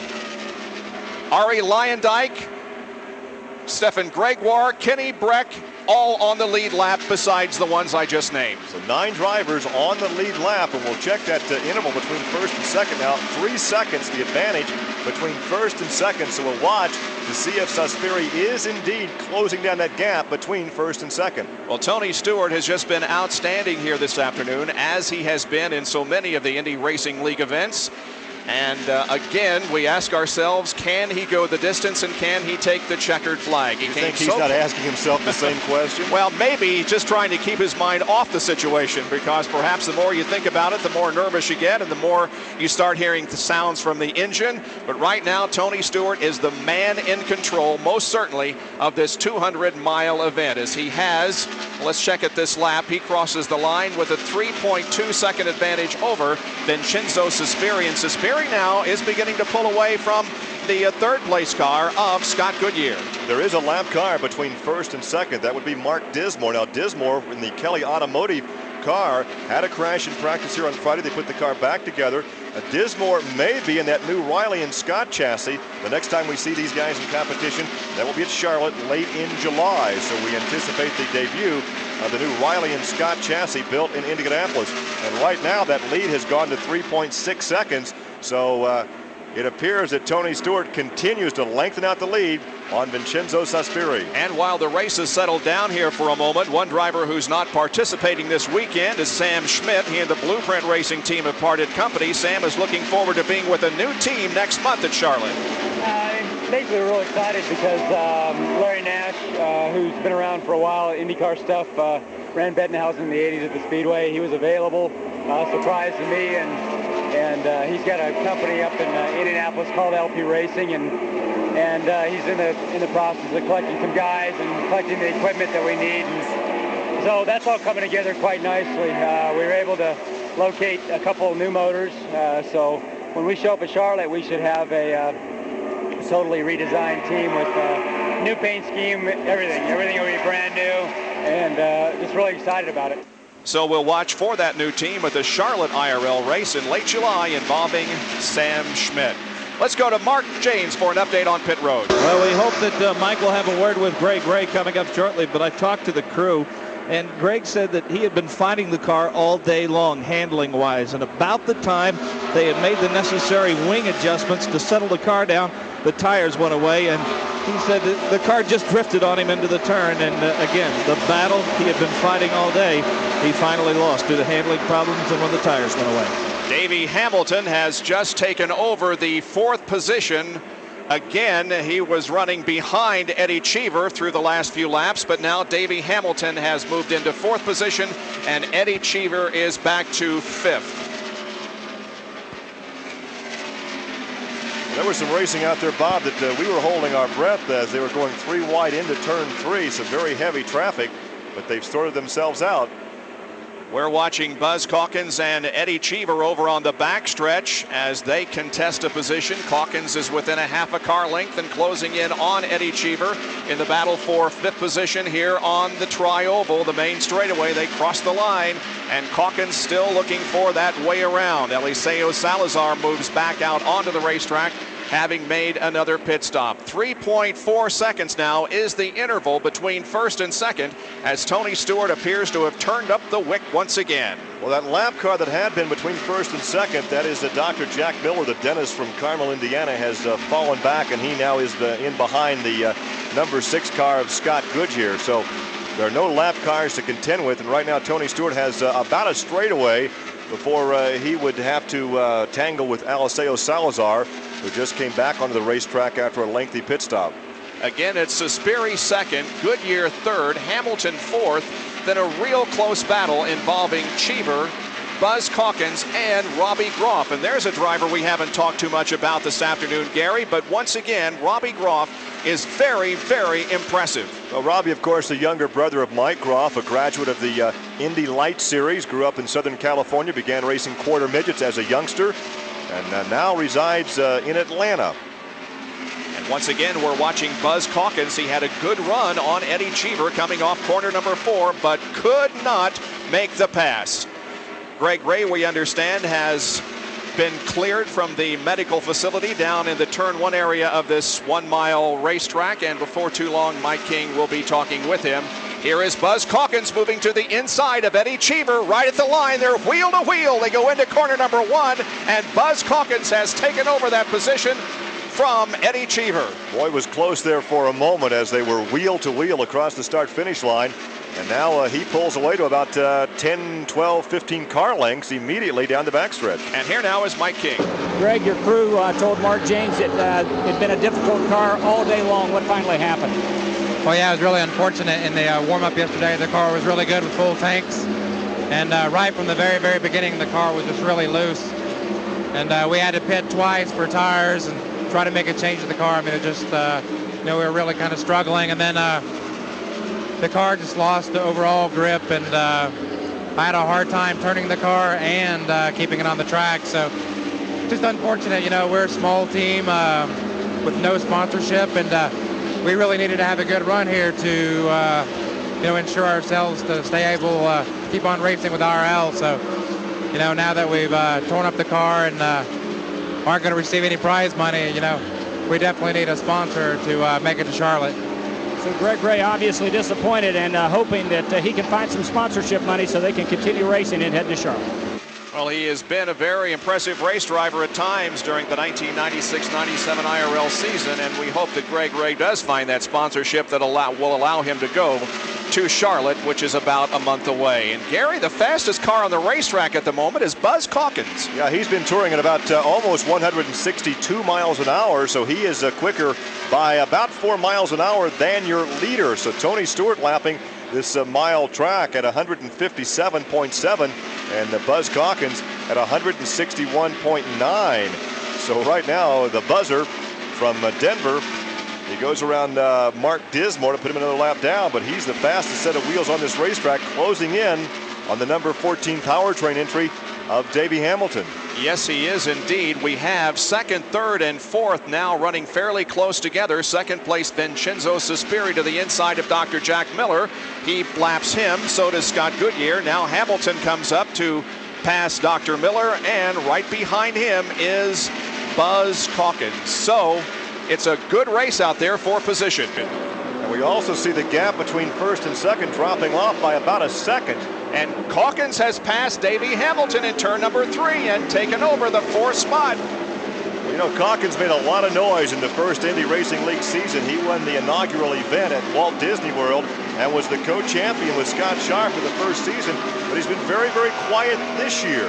Right now, Calkins is in 3rd position in the points, but he's been very quiet. Look at that, he takes over. He's also in 3rd position in the race. I was going to say he's been very, very quiet. Not spectacular this season, but right now he is spectacular. He certainly is. He has picked up 3 positions just in the last few laps, and now he is closing in rather quickly, I might add, on the 2nd place drive of Vincenzo Sospiri. And boy, he is really making a run for it. Let's go to Mike King very quickly. One very interested spectator here in the Team Menard area is Robbie Buell. Robbie, of course, the injury here when you had the incident just a few weeks ago during testing. First off, what do you think of the way Tony's running this event right now? Well, right now, I think crash. Calling a great race, and Tony's driving a smart race. Robbie, hold on. Jack Miller. Dr. Jack Miller has crashed here in the straightaway area, the front stretch area. He pounds the steering wheel, obviously okay, but once again we have a crash in corner number 4, and the right side of the car is very, very heavily damaged. So let's go back to Mike. Well, Robbie, it's a little bit quieter now, if nothing else, but we've seen several guys get in trouble here today. You had a situation where you got in trouble at this track. An awful lot of the drivers seem to be complaining of front-end bite. A lot of wing there in the front that they're having to take out. Did you ever experience anything like that? Not really. I mean, when we were here testing, everything was very comfortable. And when I crashed, we were doing a full tank run, and we don't know what happened. But maybe, everybody's talking about the front bite here. Maybe that's something that applied to my crash. But other than that, I mean, the track surface and everything about this place is beautiful. Now let's get back to talking about Tony. So far, he has been dominant, obviously. But how about the team strategy? Got to make at least one more stop for, if nothing else, a splash and go, correct? I don't know about that. I mean, it all depends on where the yellows fall right now and how many yellows we have. You know, we've learned a lot in the last couple races, especially the race in Texas, about fuel economy and RPM. So we've got gears there that allow us to have flexibility. How long do you expect to be out? Will we see you back in Charlotte? Absolutely. I hope to test the car in New Hampshire July 8th, and I should be 110% for Charlotte. Robbie, thanks for talking with us. Robbie Buell, who suffered a concussion and a brain contusion when he backed the car into the wall during testing here in Turn 1 a couple of weeks ago when he was here with Team Menard.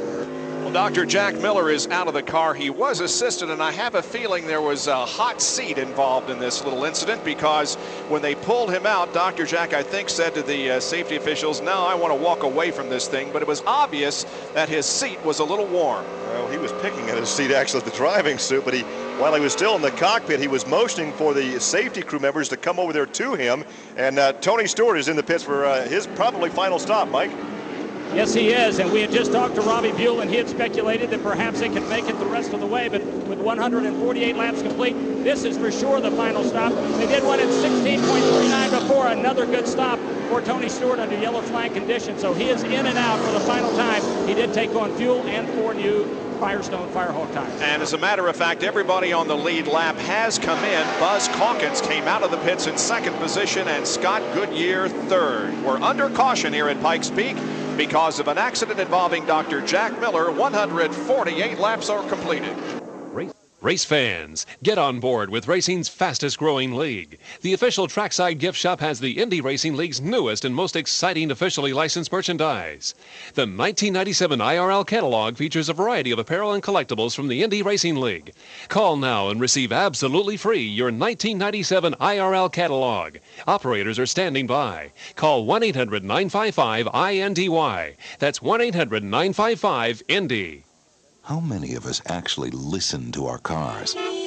Now let's slow that down. Stop and go, one or the other, please.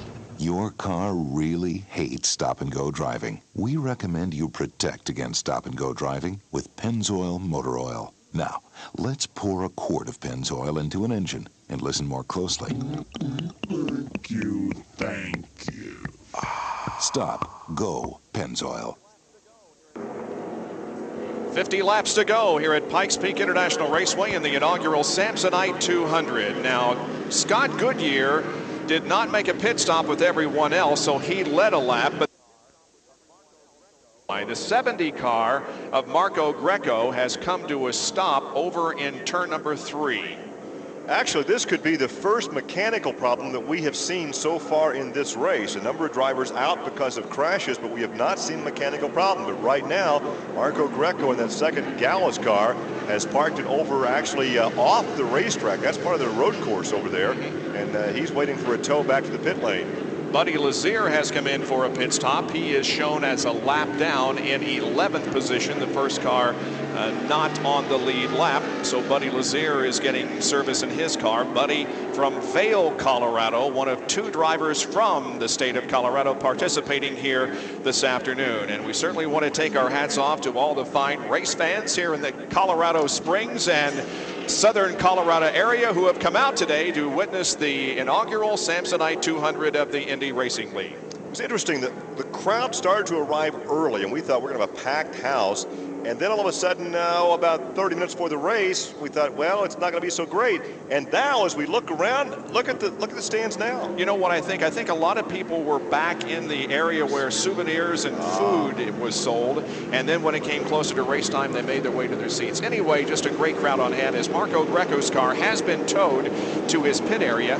So, Gary, that could be a simple situation of he ran out of fuel or something else. But apparently they're going to retire the car. That is, put new tires on them and fuel up the car, and Marco Greco will be hopefully going back into the race. You speak of retire, those cars retired because of crashes. Those drivers out, Scott Sharp, Johnny Unser, Jimmy Kite, Billy Boat, Roberto Guerrero, Greg Ray, and Jack Miller. Only Scott Sharp was transferred to the Penrose Medical Center. He took a pretty hard shot on the very first lap in turn 2, and of course, once again, he has missed 2 races with that head injury sustained in a practice crash in Indianapolis. So for precautionary matters, they took him on to the Penrose Medical Center for observation.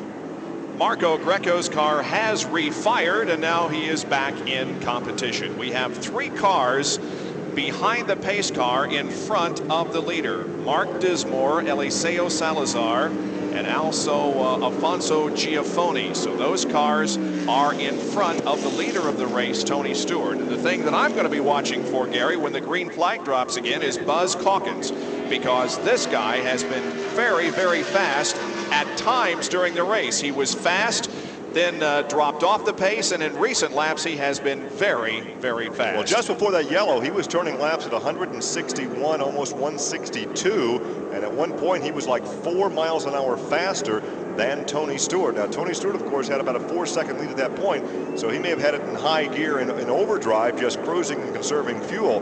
But now it will be interesting, because on the restart, they're going to be right together on the racetrack with some 4-lap cars, 3-lap cars out in front of them. Well, lost due to handling problems and when the tires went away. In the meantime, let's hear from Mark Janes. Greco's crew, Gallus Racing, say there's a fuel pickup problem with the car. It did shut down, but they had about 5 gallons left. They shouldn't have run completely out of fuel. The car shouldn't quit for that reason, because, again, there was still 5 gallons of fuel. So they're a little concerned about that as they head towards the final 40-some-odd laps of this race. Okay, the crowd on its feet as the field is over in the backstretch. The Oldsmobile Aurora pace car is pulling away from the field, and hopefully we can run these last 45 laps under green and have a sensational finish here. Tony Stewart has been the man of the day so far.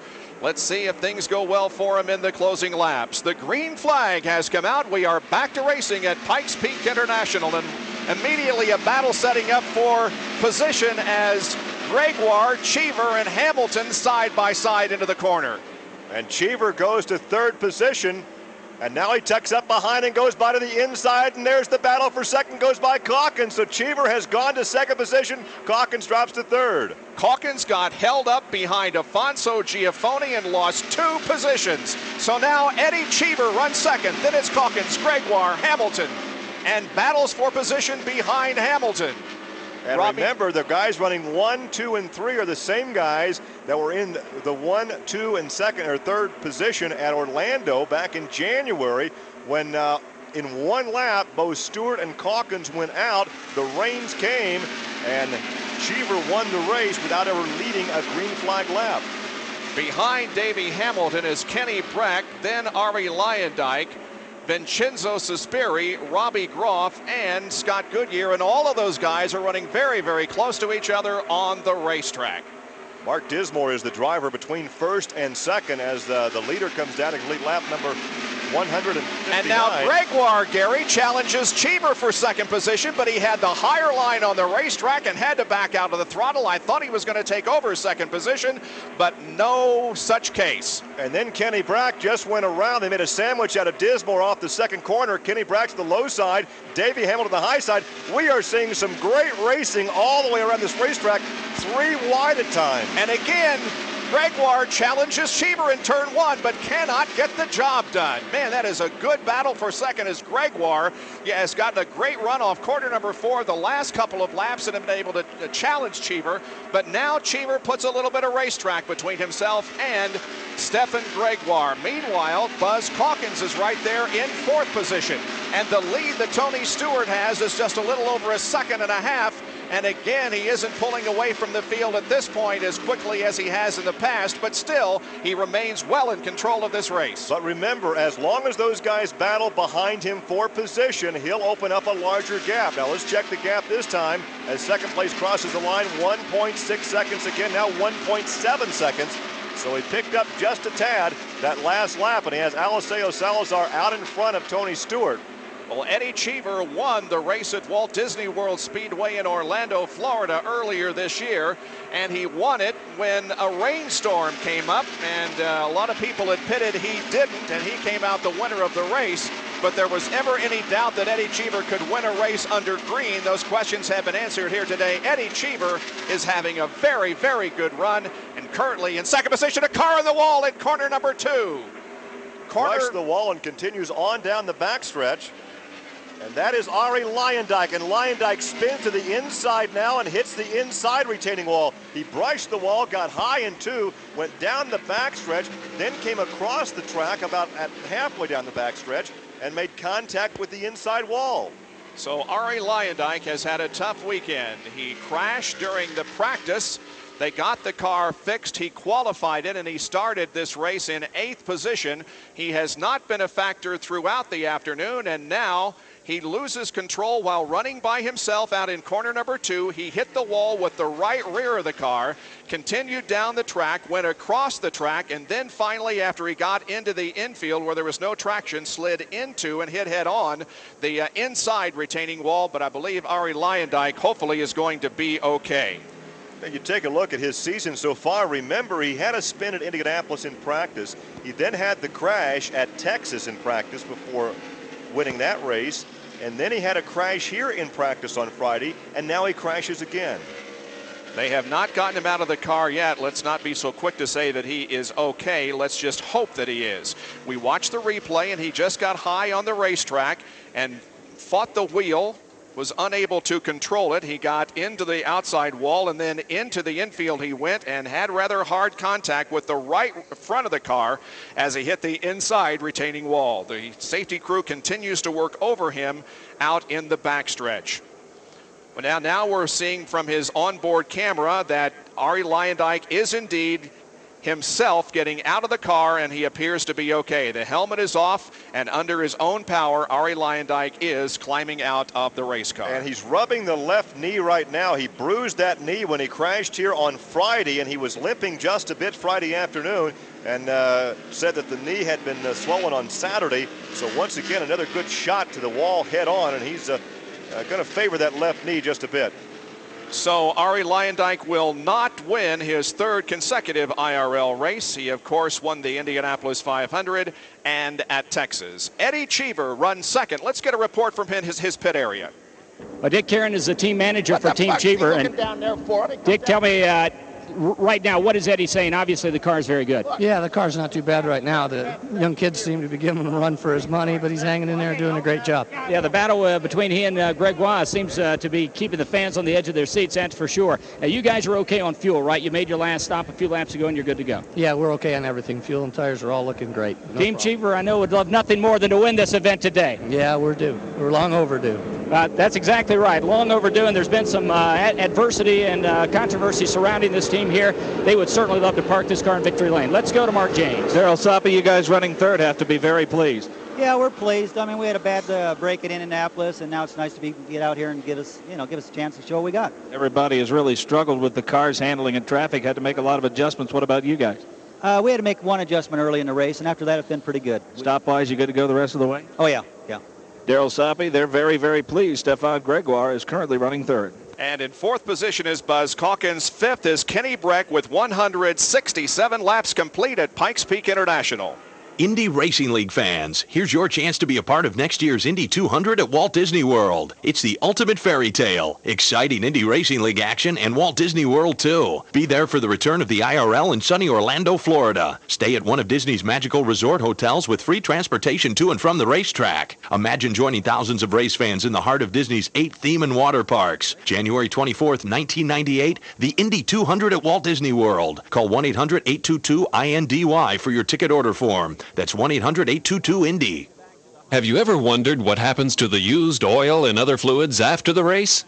The track and teams have Safety Clean here to recycle all the waste fluids.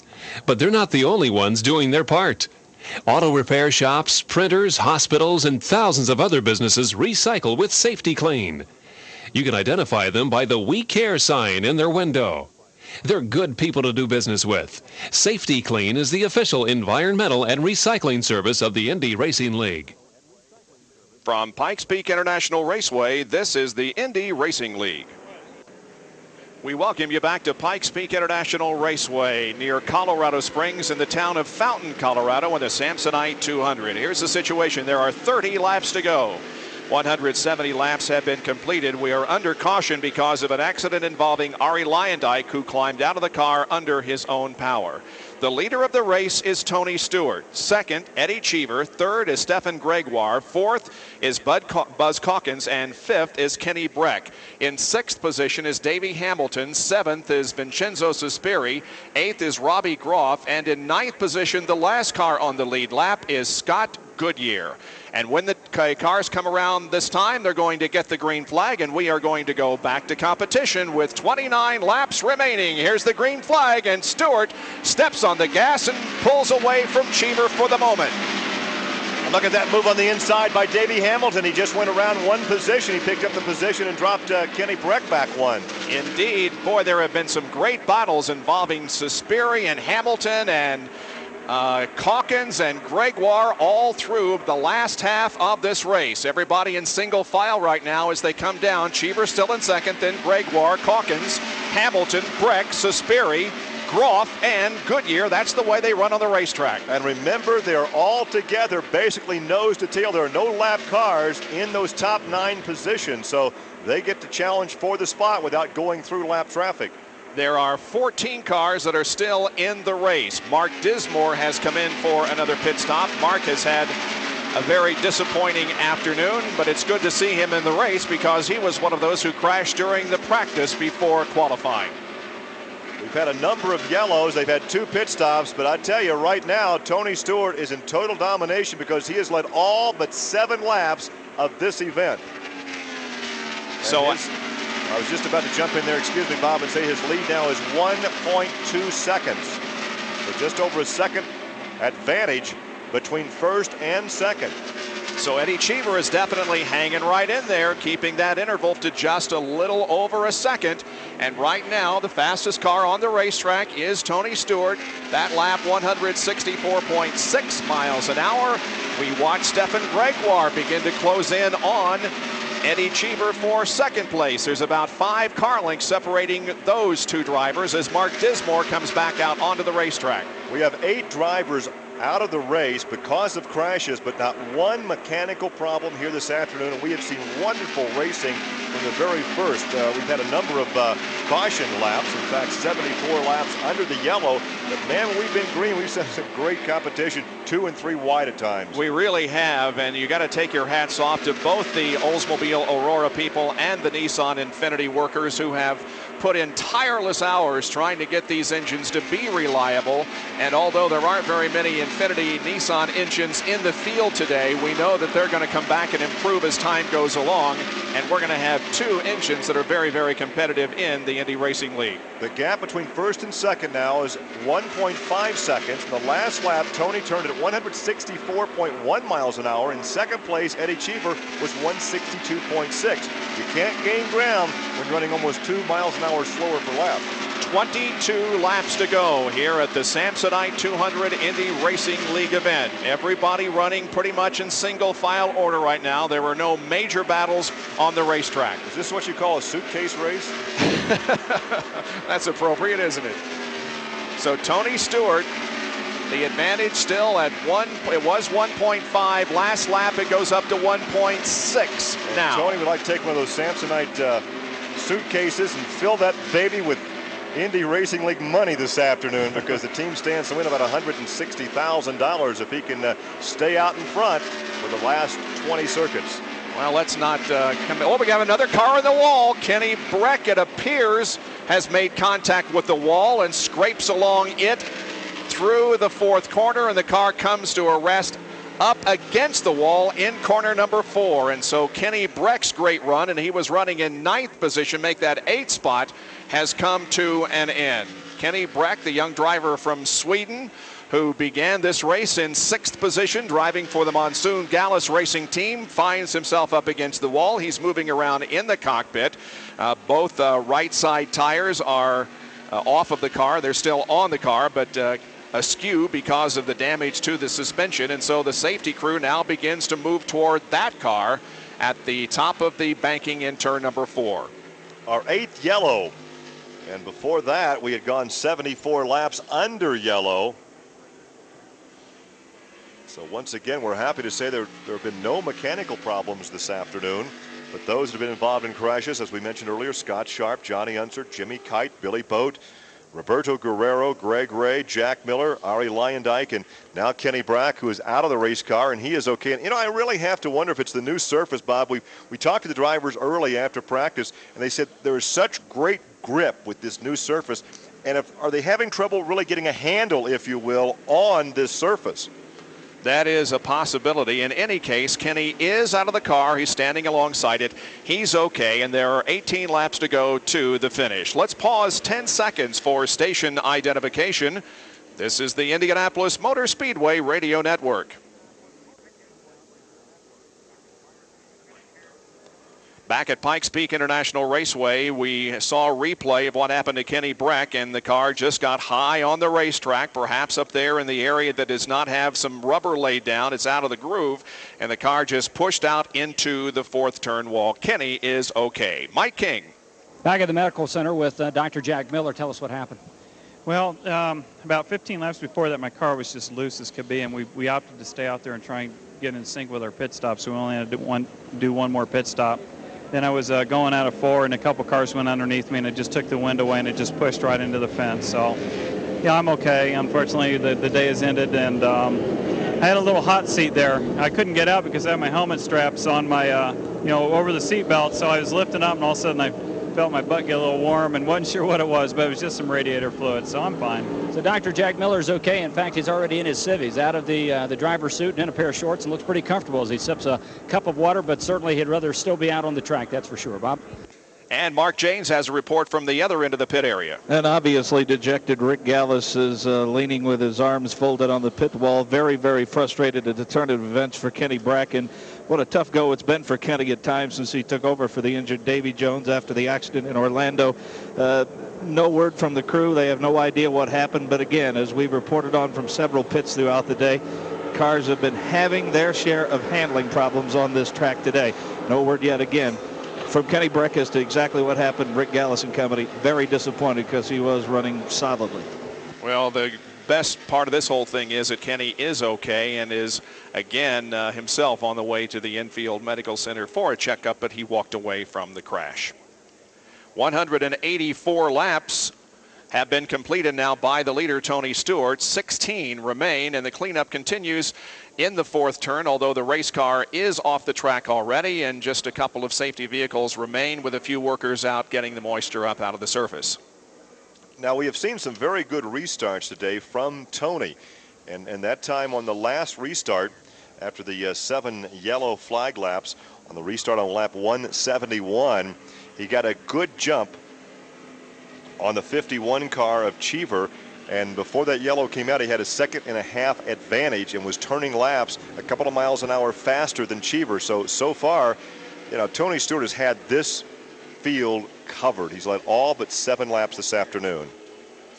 And Gary, as you speculated, Ari Leyendyke apparently have suffered a bump to the knee. It's not we believe at this point, a real serious situation, but Ari is remaining in the infield care center for the moment. So let's hope that the injury isn't serious enough to keep Ari Leyendyke out of competition, because there's certainly no better race driver in the series than Ari Leyendyke. Well, we have all fallen off bicycles or injured the patella in some fashion. It doesn't take a real hard shot to come away with a real sore knee, and this is the second shot that knee has taken this weekend. So Ari may favor that left knee just a bit for a couple of days. The field is being given the 1 lap to go sign. So at the conclusion of lap 187 on lap 188, we will go back to racing and have 12 circuits, hopefully of green flag competition remaining, as we see whether or not Tony Stewart can come away with his first IRL victory. Cheever is second, Gregoire third, Buzz Calkins, then Davey Hamilton. The 22 car of Vincenzo Suspiri is next, followed by Robbie Groff and Scott Goodyear. Those cars on the lead lap. 8 cars on the lead lap as the pace car begins to accelerate and pull away from the field. We have also seen on these restarts on several occasions positions change behind Tony Stewart. We'll watch for that again. Just depends on who gets on the throttle first and who can get the better line coming into the corner. The green comes out, and right now we don't see any positions being fought for. Scott Goodyear. Oh, yes, we do. Davey Hamilton passes Buzz Calkins and goes to 4th. That was a nice move to the inside. In fact, that's an old midget sprint car super modified move. He laid back just a bit, got on the throttle before the leader actually got on the throttle, and had more momentum as he crossed the finish line. He ducked to the inside and went on by Buzz. That's what you get when you come out of that short track racing. They have restarts like that all the time. Absolutely, and of course, Davey Hamilton is a veteran of the USAC Silver Crown Series, but has done most of his racing in the super modifieds, and he is leading the point standings going into this event, looking for a championship in the second season of the Indy Racing League. Currently running in 4th position. Now we see Stefan Gregoire challenge Eddie Cheever. Well, he took a look to the inside as the cars entered turn number 1, but decided he couldn't make the pass, and so he let off. Well, he went to the inside, pinched the chassis just a bit, and lost his momentum because Eddie was able to keep the chassis free through the corner, and that's why Gregoire could not make the pass. He tries it again now, about a car length between 2nd and 3rd, and now he dips to the inside, has a look to the inside, but still cannot make that pass. And so Gregoire continues to run in 3rd position as Tony Stewart has less than 10 laps remaining in his interval. His advantage on 2nd place Cheever is 1.3 seconds. And as Gregoire works in the back of Cheever, Hamilton got very close to Gregoire. Gregoire again in turn 1, goes to the inside, may have the pass made. No, they are side by side all the way into 2. Hold your breath.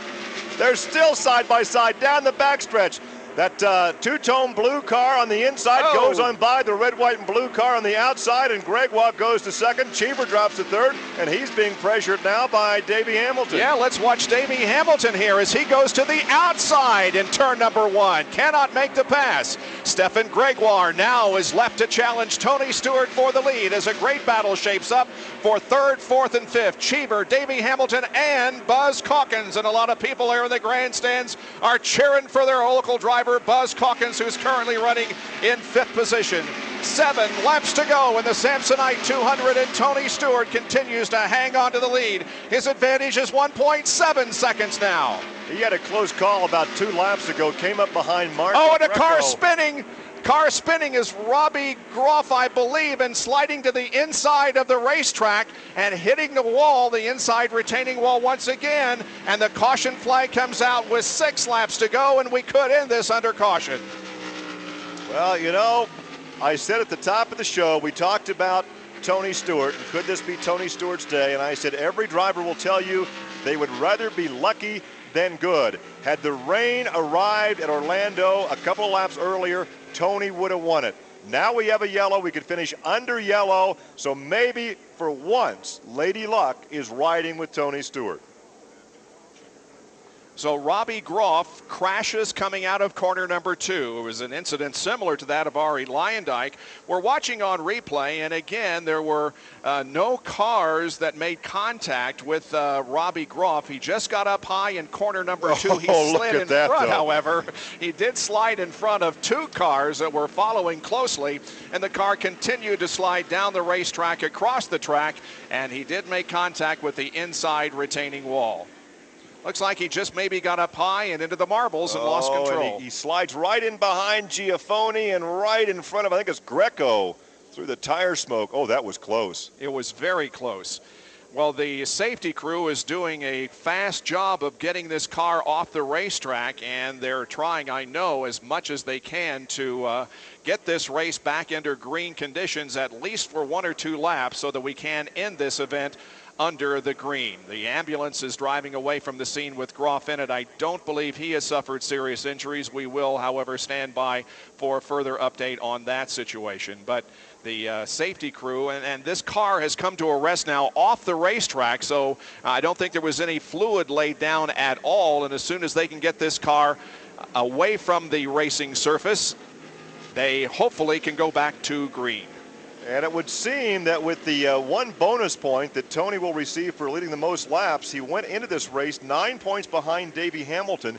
And Davey right now is back in 4th position, so it would appear that Tony will take the points lead at the conclusion of this event. However, you know right now that he is hearing every little noise, every little sound that race car is making. That Menard Glidden car is talking to Tony Stewart right now, and you can believe that he is hearing every little sound it's making. This will complete lap number 187. The car is on the wrecker, and they are moving to the infield of the racetrack. And as we look down below us, yes, indeed, Brian Howard is giving the field the 1 lap to go signal. This will complete lap number 197. So they will have a couple of laps, 3 laps as a matter of fact, of racing. And this should be fun, Gary. Well, you know, in the background of Eddie Cheever, I don't think he's ever been in a trophy dash. Now, in the background of Tony Stewart, he's been in a lot of trophy dashes. They're usually 4 laps in length. This one's 3 laps. It'll be interesting. I don't think anybody is going to catch Tony. Well, we don't want to jinx the young man because he has had enough jinxes on him in closing stages of the race. But we will keep our eye very, very closely on this situation as the green flag is about to come out. And the crowd that has gathered here has seen just some incredible racing. We see them up cheering as the green flag comes out, and we are back to racing. Let's see who's going to win this thing. Davey Hamilton pulls inside of Cheever. 3 wide into 1, Bob, and Davey Hamilton on the inside. The sandwich was Cheever. He drops to 4th position. That's too bad because Eddie Cheever was the one that backed out of the throttle, and he gave up a position as a result of it. So it's Gregoire, Hamilton, Cheever, Calkins, Suspiri, and Goodyear, and the white flag comes out. 1 more lap to go for Tony Stewart, the young man from Rushville, Indiana, who has tried so hard to win his first Indy Racing League event. The 2nd place car of Stefan Gregoire makes a challenge here. He's within a few car lengths. Let's watch him at the line as Tony Stewart comes off of corner number 4, and Stewart wins the Samsonite 200 by a couple of car lengths over this 77 car of Stefan Gregoire. Let's go to Mike King. Well, for John Menard, the 10th time is the charm. John, tell us how you feel. Well, I just feel elated. You know, this has been years in coming, literally years. And to finally have it happen, I just couldn't even think about it before right now, and it's just great. You've picked an appropriate place to climb to the mountaintop. It's the top of the mountain right now. It's really great. John Menard getting ready to make his first trot over to victory lane, and we're going to try to grab Larry Curry here in just a minute. All right, let's meanwhile go down to Mark Janes in the Gregoire pit. Tom Chastain, all smiles. You guys worked very, very hard to get this. Oh, you don't know how hard. You know, after Indianapolis, we felt we had a good shot at it. People didn't really believe us, but we did. And we got taken out on the parade lap. But we knew we had a car. We knew we have a driver. And we just needed a chance. We didn't have the proper time to get ready for the Texas race. We're here now. I hope people do believe that we have a good car. We have a good crew. I have a good driver. And the sponsorship on this car was all carryover from Indianapolis. There was no sponsorship on this car. We did this free gratis to try to pay back the people that tried to support us at Indianapolis. Thank you, people. We really tried to give it back to you. Maybe next time. Go celebrate a much-deserved 2nd place for Stefan Gregoire. Let's go back to Mike King. Larry Curry is in a dead run to victory lane. Larry, how does this feel? Unbelievable. He's accepting congratulations from A.J. Foyt. Go celebrate. He is hopping over the wall to go to victory lane where Tony Stewart sits for the first time. Wow, what a race here this afternoon, and what a finish as Tony Stewart finally does it. He has climbed out of the car, he raises his hands, and the crowd loves it, absolutely loves it. Tony Stewart is in victory lane, finally. Mike King has made his way toward victory lane. Tony has not bothered to take off the helmet yet. He is hugging people, and people are hugging him. He's been waiting so long for this moment, and finally it has arrived, and Tony Stewart wants to absorb every moment of it. Stewart from Rushville, Indiana, who gained his experience in the USAC Championship and USAC Midget and Sprint Car titles, and now he comes home a victor in the Indy Racing League. Here's Mike King. Well, there's only one thing better than welcoming someone to victory lane. That's welcoming a friend to victory lane. Tony Stewart, congratulations. Man, what a long time coming. You know, I can't say enough about this Glidden crew. That last run was the best run this car's handled all day, and you know the times didn't show it. I mean, we were the fastest at the end. Did you realize that it was finally going to happen when you saw that white flag? Well, The third and second restart from the end, I was starting in first gear and got sideways both times. Just trying to get a really good jump because they were killing me on the restarts all day. So we just finally got it down, and the last time I didn't slip a wheel and went forward. Congratulations. You're going to have fun spraying that champagne? Yeah, if I remember how. It's been a while. That's right. Tony Stewart ready to celebrate here in Victory Lane, guys. He is out of breath, completely out of breath, trying now to get to everybody for congratulations. Mark James, I think, standing by with Stefan Gregoire. He is all smiles. You guys have worked very, very hard. Oh, yeah, we worked a lot. I mean, in Indy, we had such a bad luck. We crashed before the green flag, before the start. It was not our fault. It was another mistake, from someone else. So it's a big gift for us today, second position. It was possible to do first. It's a shame we had the yellow at the end, but that's okay, We are pretty happy. Some great racing towards the close. You battled right in there with the guys. Oh, yeah, the last restart was pretty much wild, But I had to keep my position, Sure. So that was okay. Well, go celebrate a much-deserved second-place finish. Stefan Gregoire, let's go back to Mike King. Davey Hamilton is here, and Davey, congratulations. It's going to be really a tight point situation now, but a great third-place finish. Well, I knew Tony was up there, and at one point I got some lap traffic, and I fell back to 6th or 7th, and I just was getting the wrong brakes. And man, AJ was pumping me up. He said, be alive on those restarts, and, we had some good restarts and got back up in there, and it was some tight fun racing. How about 3 wide there with a lap to go, going through 1 and 2? I was pretending I was an AJ and Snyder Silver Crown car and just backed her down in there, and I thought it's the last lap, we're going for it. Davey Hamilton, he's been the model of consistency all year. He brings it home in 3rd place. I believe he will hold on to his points lead. We'll have to wait and see. Bob? 2nd place, Stefan Gregoire, and the winner of the Samsonite 200, Tony Stewart.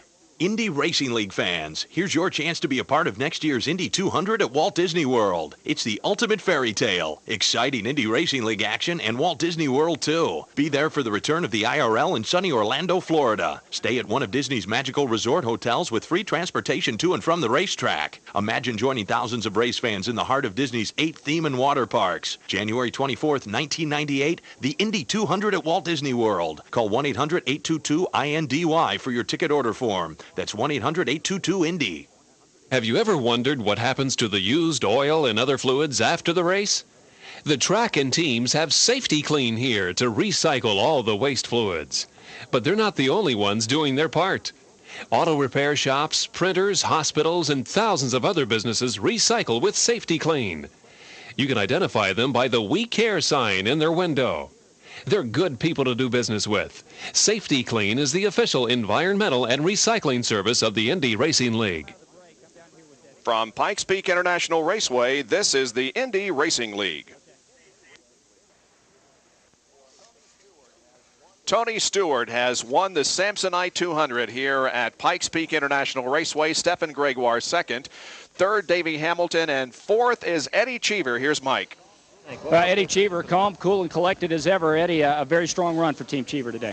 Yes, First Plus Team Cheever did a great job today. We started back. We slid to the back. We had a bit of problems with the car in the beginning, but every time I came in, they made the car a little bit better. And towards the end, I missed out on a restart. I think Hamilton held back a little bit, which is his right to do, and he got me going into 1, and that was all she sang. But we did a great race. Some great racing, those final 2 laps, especially the 3 wide stuff through 1 and 2. Great. This is a beautiful track. It's a great series to run in. It's some of the most exciting racing I've ever had. Gregoire did a hell of a job getting ahead of me. And it just shows how competitive we are. Just look at it. There were 4 cars within. You could have thrown a stone and hit all 3 of them in one go. I think that is what racing is all about. I would have liked to have been 1st and not 4th, but I'm not. We had some guys with some problems today, but you said the racing surface was just great. As long as you stayed out of the gray stuff, it's great. It was great. If you stayed on the black stuff, it was okay. That gray stuff is slippery. That's not news. I mean, that's a decision. I could have gone in the gray stuff when I had Gregoire going around me, but I'm a slow learner. But after 3 guys hit the wall in the gray stuff, I think it's about time to take your foot off the throttle. Eddie Cheever, like he said, he would have rather won it, but he is very happy with this 4th place finish. Team Cheever looking strong now, heading to Charlotte. And finishing in 5th position, the local favorite Buzz Calkins. 6th was Vincenzo Sospiri. 7th was Scott Goodyear. 8th was Buddy Lazier. He was not on the lead lap, so the first 7 cars were on the lead lap at the conclusion. In 9th position was car number 17, Afonso Giafoni, and in 10th was Robbie Groff, who had an accident late in the race. In 11th position was Mark Dismore. 12th spot went to Eliseo Salazar. 13th was Marco Greco, and then all of the other cars crashed out of the race, including Kenny Breck, Ari Lyondike, Dr. Jack Miller, Greg Ray, Roberto Guerrero, the number 18 car of Billy Boat. The 33 car of Billy Kite finishes, or rather Jimmy Kite finishes in 20th position. In 21st would be the number 10 car of Johnny Unser, and last was the pole sitter, Scott Sharp, who crashed on the first lap. Gary? Well, we can tell you that with that finish in third position, Davey Hamilton does retain the points lead by 5 over Stewart, and third then is Buzz Calkins. So Buzz right now back with 183 points behind the leader, who has 207. What great racing we saw here this afternoon. We really did. I mean, it was truly a race dominated by Tony Stewart. There is absolutely no question about that. But behind him, we saw positions changing almost every lap, and it continued right up until the checkered flag dropped. And our congratulations to Tony Stewart on a great run, and all the other drivers who put on such a great show here at Pikes Peak International, and to the Colorado race fans who came out to see the christening of this beautiful facility located south of Colorado Springs. Well, live coverage of the Samsonite 200 from Pikes Peak International has been brought to you by Aurora, proud to be the official pace car of the Indy Racing League. Pennzoil, the official motor oil of the Indy Racing League, and by Samsonite, the presenting sponsor of today's race. The Speedway Radio Network Executive Committee is Bill Donaldson, Chris Duffy, and Tony George. The network coordinator is Kurt Hunt.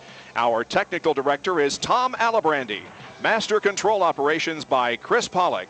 RF Operations by Norm Birnbaum. Affiliate Coordination by Lisa Mattingly, Dawn Baer, Beth Walkup, and Libby Hellriegel. And Pam Jenkins monitored the PL circuit. Our announcers today, Gary Lee, Mike King, and Mark Janes, and my thanks to them for a great job of covering this outstanding event. Join us Saturday evening, July 26th from the Charlotte Motor Speedway for more Indy Racing League action. This is Bob Jenkins from Pikes Peak International. Thanks for joining us for the inaugural running of the Samsonite 200 won by Tony Stewart. This is the Indianapolis Motor Speedway Radio Network.